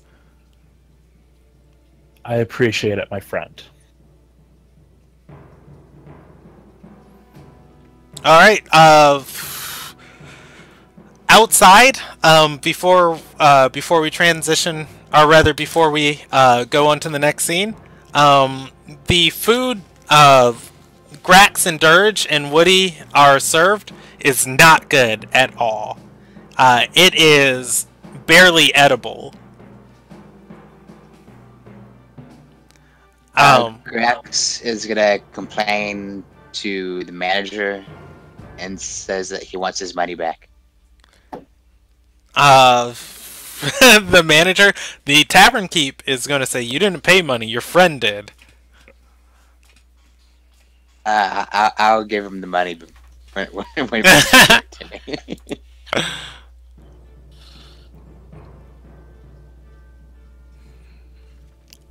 Yeah, he's going to say, look, food ain't never harmed no one. It's good, eat it. Ain't never harmed no one. Y'all come back now. Ain't never harmed no one. Wanna eat it? It's bad. Does Grax smell it? He's gonna point and say, look, this was cooked with the finest spices, fruits, and meat imported from the Tide Gate.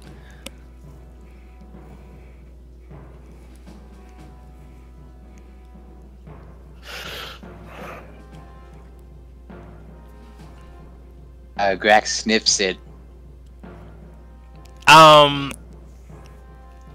Yeah, the food is a just pile of brownness of different shades of brown.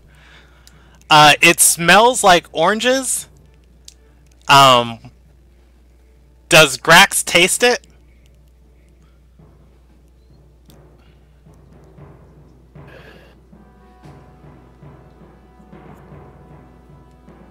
Do it, do it, do it. Did you say yes or no? Okay, yes. It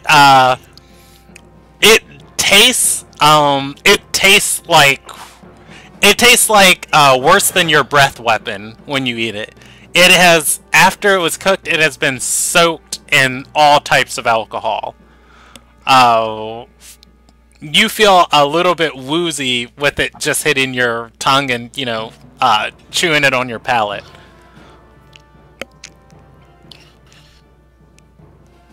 So it tastes bad. Yes. I tell Way to put it. it's like shit. He's gonna take back his food and say it's called dragon's breath, and it's a delicacy.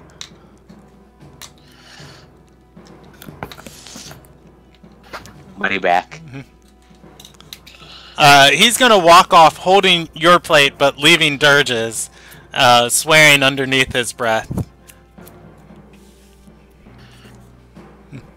Wait for my 10 gold. Yeah, Dirge digs into it, rolls a Constitution save, gets a 25 on it, and eats his plate fine and says, "What are you complaining about? Tastes fine."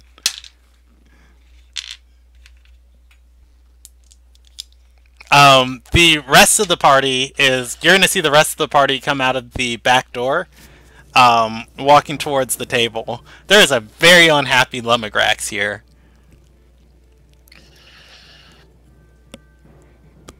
What's wrong, Grax? Food tastes like shit. It didn't smell that much better back in the storage room.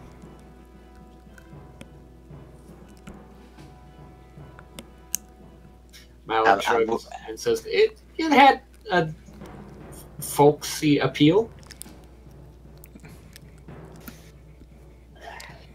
I'm waiting to get reimbursed.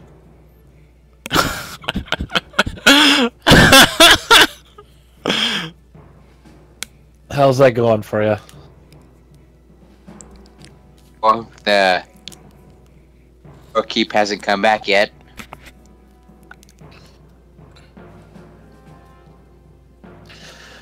So good news, guys. We've decided we want to learn more about the religion. Our friend here's religion. So he's going to take us to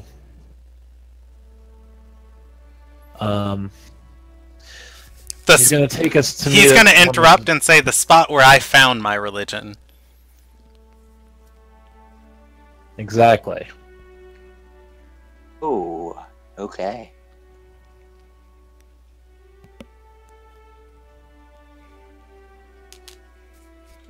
Alright, so if you guys allow him to lead the party, he leads you out of Eileen, over the bridge, to the Palace District, and this is probably a good hour of walking. It is bitter cold, in the middle of this winter night. Over, to the other side of the Palace District, to the cemetery.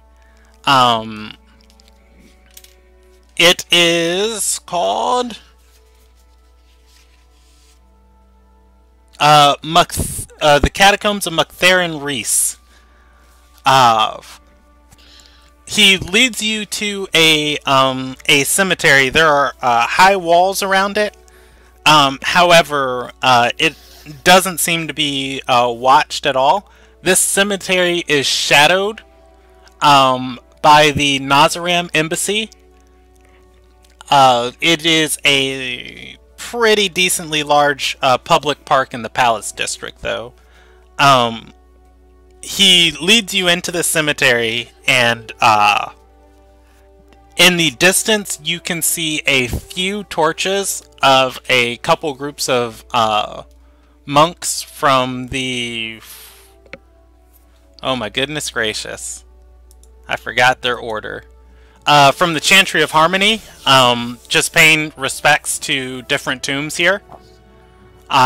Before he finally leads you to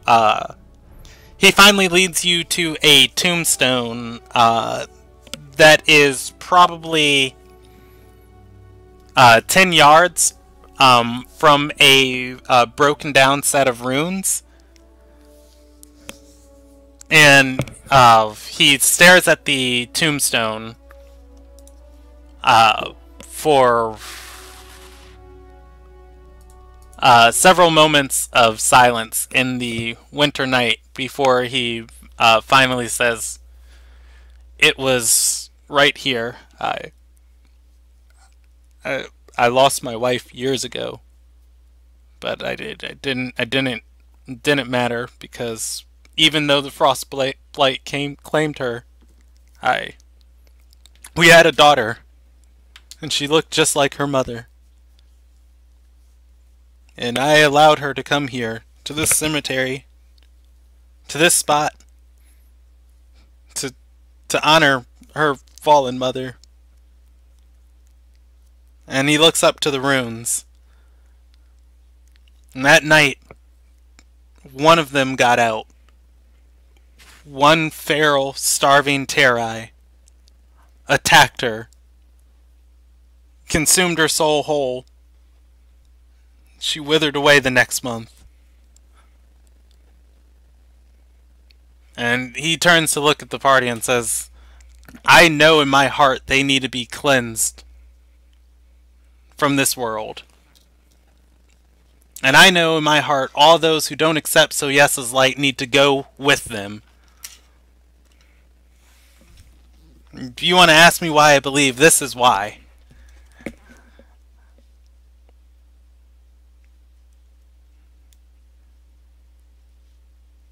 Malik is conflicted. He lost somebody. Yeah, Malik gets that. Malik also gets the system not respecting your views, so...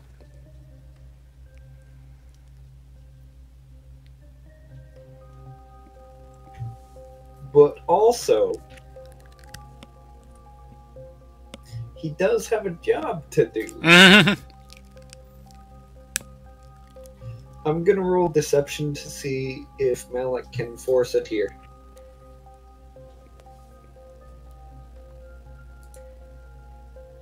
Apparently he can cry on command. Yeah, the man is gonna pat Malik on the shoulder and say, "I know it's a lot, but so yes, it gives us hope. She's the only one who shares. She's the only one who shares, or who has the goal that the undead need to be treated with as much of a threat as they actually are. But with luck, once they're done, she can focus on claiming the power that she rightfully deserves. And we are her children, and we're here to put in place the means to do so for her."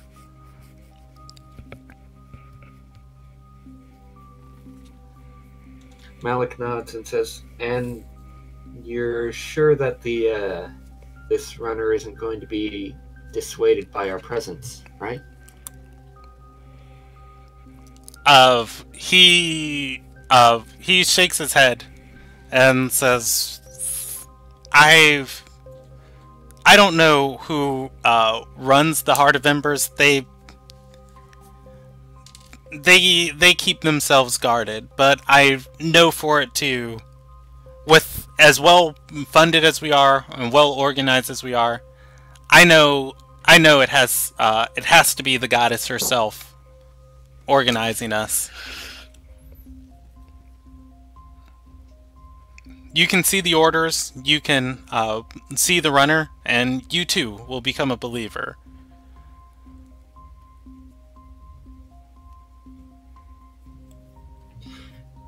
Right.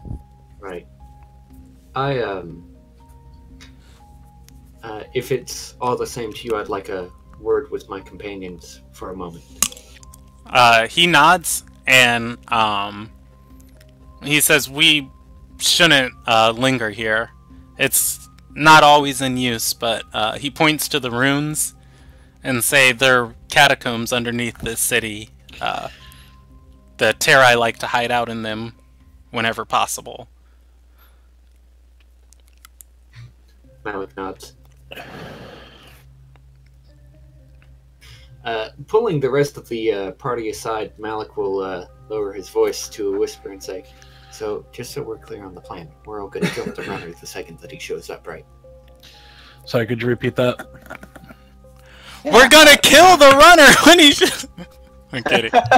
Malik lowers his voice and says, so, just so we're clear on the plan, when this runner shows up, we're all going to dogpile on him, right? Like, we're going to make sure that he can't go anywhere. Well, and possibly we could kill this guy. We could do that, or, and here is a thought, I can go invisible and follow him back to their base. That is a thought.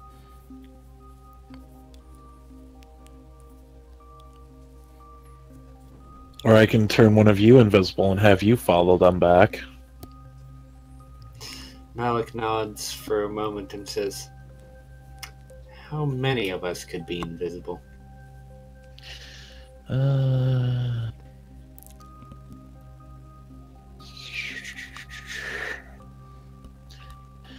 think only one. That's a shame. Isn't invisibility a second level spell? It's a third level, and I've already used one spell slot today. If I didn't use fly earlier, I could have done 2.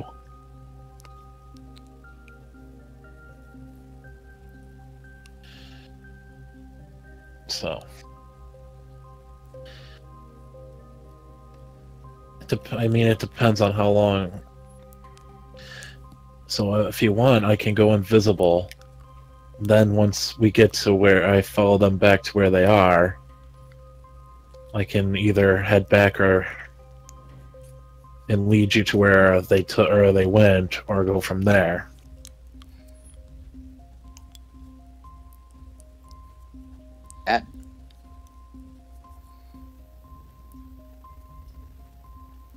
Can you guys hear me? You still need to find the base. That's what I mean. That's why if I go invisible, I can tail the runner back. Once he leads me to their base, I can meet up with you guys again and take you to their base. Malik nod. Oh my gosh! I'm sorry, I just had a revelation on a part of the story I forgot about. You guys go ahead and keep going. It's the revelation, Brandon. Malik, go ahead and roll me a wisdom check for Malik. On remembering something, he has a DC 12 to remember.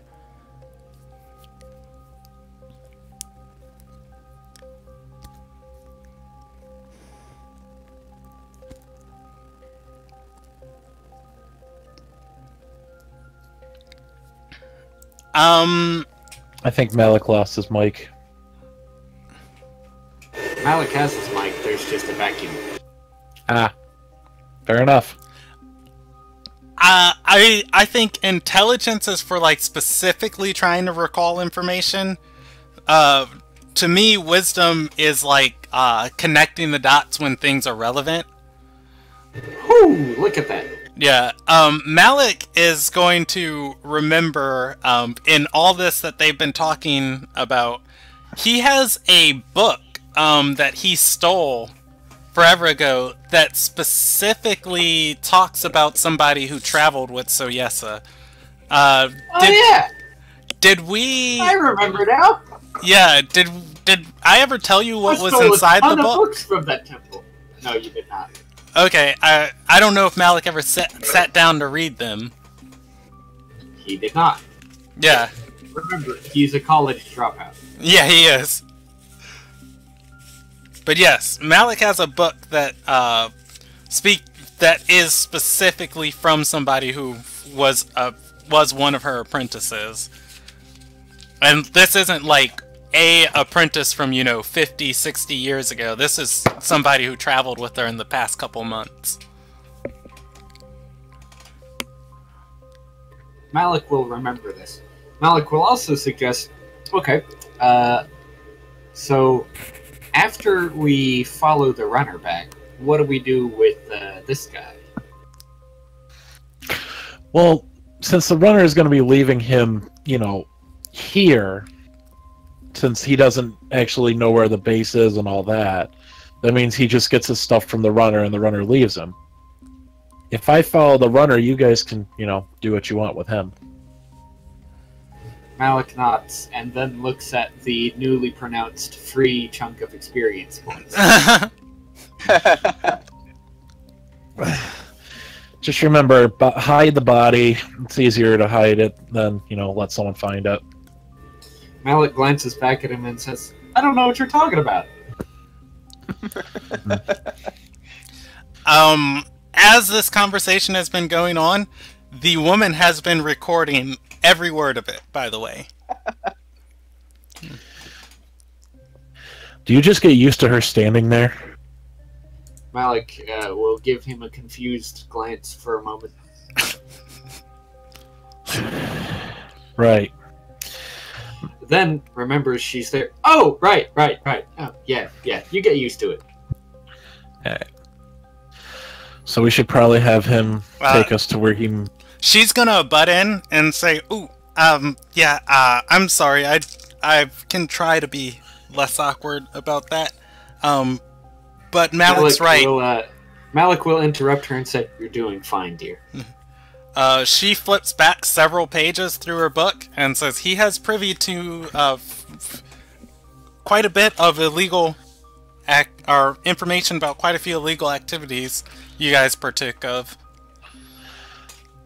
I've partaken of none of these. I'm new to this, and I don't know anything of what you're saying, and probably don't want to. She flips forward in her book and then reads, just make sure and hide the body. And she's going to say, how do I spell Tightrith? T-I-T? R-I-T-H. And I did not say to do it, I just made a simple suggestion out loud. It's always better to hide bodies. He's technically correct on that one. But also, did you get that? His name starts out Tit. She nods, not in a way that's like, ha, I just got you, but more so, this character's really dumb, like, oh, okay, my bad. Like, totally believing everything you just said to her. You see her scribble out a few lines in her journal, and then write some notes next to them. Tightrith just rubs two of his fingers against his eye sockets. What did I get myself into? Malik will glance back at Tightrith and say, "I'm sorry. I think I may have missed it. What's your surname?"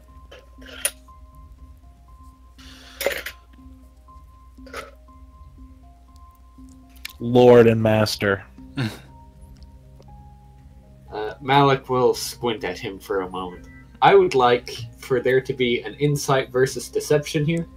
Because Malik is not particularly intelligent. You can roll go ahead and roll a deception and an insight. Malik, Bow to me, peasant!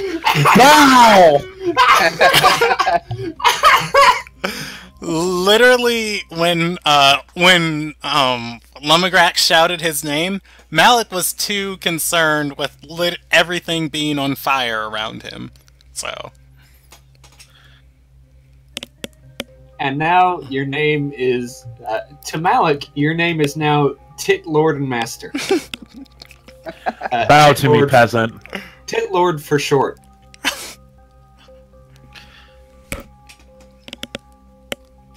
Malik stares at Tigress for a moment and then turns back to I don't even know what her name is. Nobody does. No one's asked her. Fair enough. You guys just paid her 200 gold to follow you around and scribe your tales. She's like, alright. Malik will look back to the girl and say, okay, so I want you to make sure that you get this. It matters a lot to me. So his name is Titrith, Lord and Master, but for an abbreviation in your journal, you can put Tit Lord. Once again, you're going to see her flip back several pages and scribble out things on the page and then write notes next to it and then come back to the page she's on. And she nods to you and says, all right, got it, corrected. Malik turns back to Tigress and just grins, gives him this just the smuggest look possible. I mean, is Don't it be really? jealous, I get more than you. Yeah, is it really smug if it's just like, yeah, that's who he is? Well, Malik is attempting to prove seniority, I guess. It's not going well, as you can tell. And I would just like to reiterate, you guys are having this conversation over, or as a man weeps over his dead wife's grave where somebody attacked his daughter. Sure, but it's not going to matter soon because we're about to kill him. Allegedly. Come on, Brandon, this is group one. Yeah, I know. I'm just, just saying. So we should probably have him take us to where he meets the runner so we can, try to salvage some of what we're doing today. Malik nods and says, yes, I suppose you do have a point.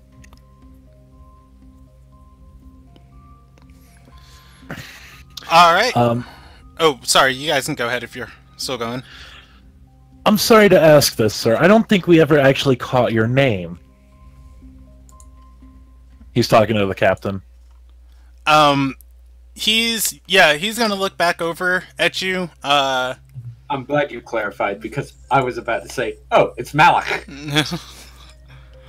He's gonna look back over at you. As you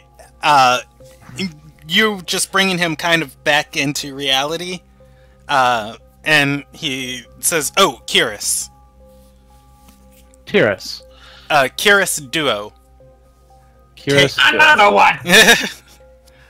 And another one. I think we're ready to head out to meet with the runner. So, would you be so kind as to show us the way? He nods and then looks to Malik and says, "And afterwards, my freedom guaranteed." Malik will nod and say, absolutely. We are, after all, men of our words. You gonna roll me a deception on that? Yes. X nods vigorously. 15. He's gonna insight you for a moment, inspecting you, and then he nods and says, "At least that's something we can both agree on. Man in this world's only as good as his words." Which for Malik is not at all.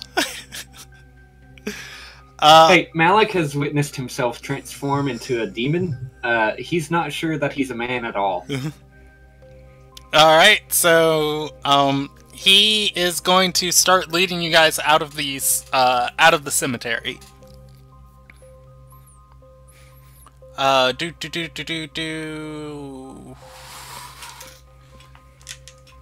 The area he leads you to, and we're gonna end here, for the night, he leads you to the edge of the Palace District, once again back towards Aline. You guys are in between a alley of houses that border between the Chantry and the Council of Currency. I gotta double check my notes real quick.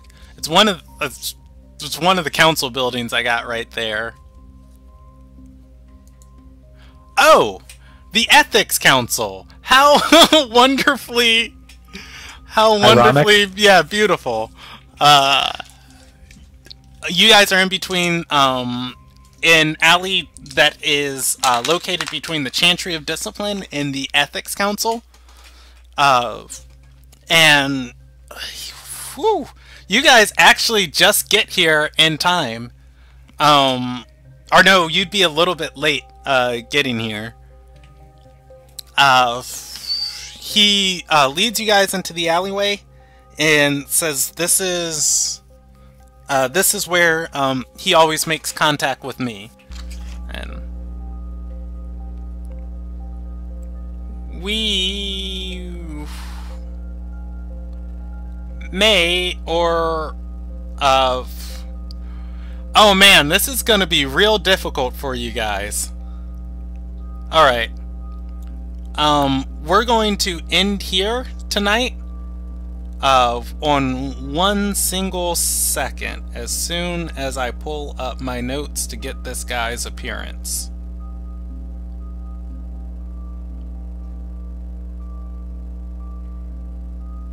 There we go.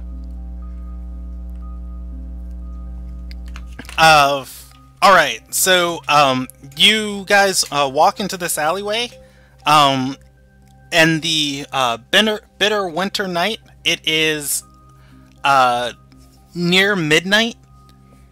There is a single figure. There's a single figure here, and he is waiting for Kyrus as he's walking through this alleyway. The man calls out and says, "Kyrus, you're supposed to come alone." He gestures to the group and says, I've been lucky recruiting lately. These are my new devout followers." He looks over the group and says, "You idiot, these aren't followers. These are Anadelia's spies. They were at the memorial." The man looks over at them, at you guys. Cast hold person on the guy who's talking. You can. I will allow everybody a DC 17 intelligence check to try and remember who this guy is. Well, I probably wasn't there, yeah. Was I? You were not there.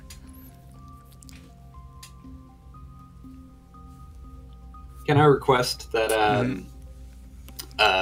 the GM roll an intelligence check for Dirge and... Yes, I will. I'll roll...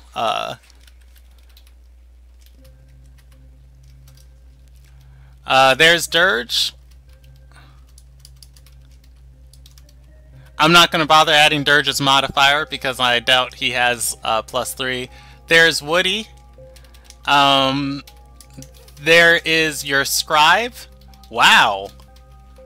Am I controlling anybody else? Lantier is not there. Amazing. Did Lumagrax roll? Lumagrax was at the memorial.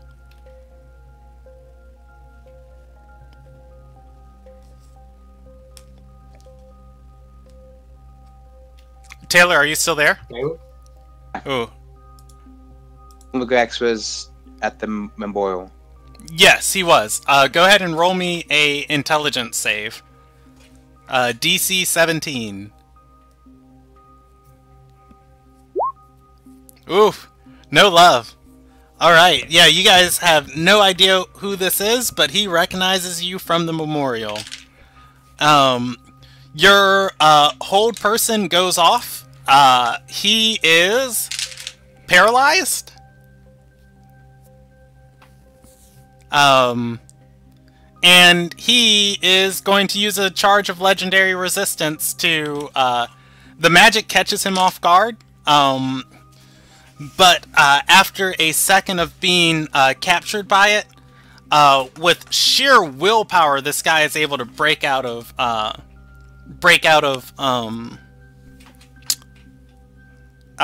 Malik's grip. But that's where we're gonna end for tonight. And good session, everybody. Change that to a little bit more beat. Are you guys still there? Yeah, I'm here. Okay, yeah, everybody just went quiet, so it's kind of scary. All right, let me look at the calendar. Your guys' next date is the 25th. Okay. You guys are digging deeper into the Heart of Embers. You guys might be the first group to solve it, so... Or rather to, you know, get rid of the problem. So that's good. Very solid session tonight. I hope I didn't, like, step on anyone's toes as the new guy here.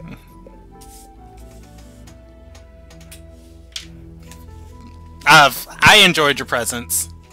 Everybody who plays always adds, you know, something different and unique to the game, so... I hear you, JD. Yeah, if you've been saying stuff, JD, I haven't heard you for like the past 5 minutes. He typed something a couple of times, but I haven't heard him talking a bit. Yeah. Alright, I'm going to do EXP for you guys. Just because there were a lot of things in that combat. Alright. The group. What should my base XP be right now? Or should it just be... base level 5. What's base level 5, sorry? I will have to look at that real quick. I can probably look it up online real quick, Yeah, maybe. it's probably on like page 30 or something of the player's handbook.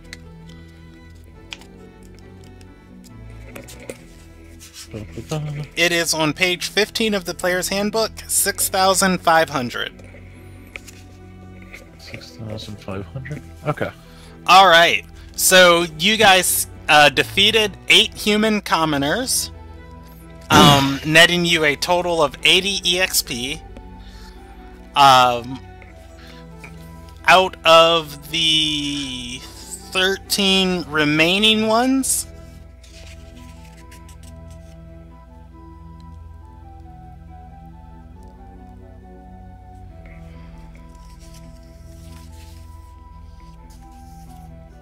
there were 8 more combat ready guys there.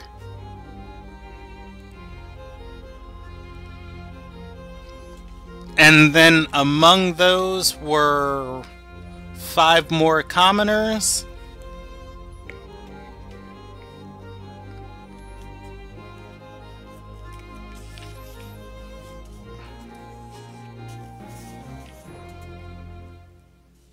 And 1 veteran priest.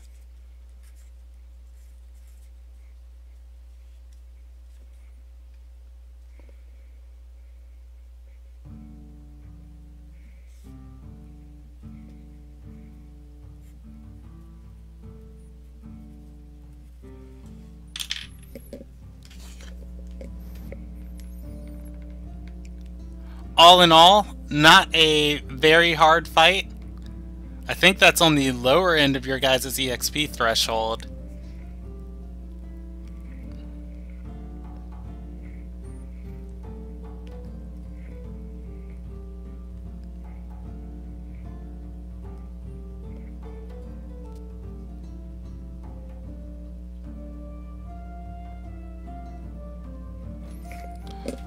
Alright, so from combat tonight, everybody nets 380 experience. D. Do I also? I'm just not sure. Wasn't sure because I'm kind of jumped in mad late in that. Yeah, you get the combat experience. Then, for storyline, trying to think if any major storyline moments happened tonight. I'm gonna net you guys 500 for getting a actual lead that can point you to the core of the Heart of Embers. And anything else significant happened tonight? Oh, I'm gonna grant you another 500 for Tightrith joining the party. Sweet. I'm Alright. also going to grant JD inspiration tonight for... You know what? No, I'm not going to grant JD inspiration tonight. I'm going to say 100 bonus experience for Malik of just selling Nomad out and just MVPing tonight and, you know, pushing the party along, getting out of sticky situations, and just general good RP. I'm going to grant Lumagrax inspiration for calling the food shit and demanding a refund. Yes. What about for carrying Nick on his shoulders? No, not inspiration for that. It's unneeded. That was needed. That was needed. Otherwise, good session. I'm going to end the broadcast there. All right.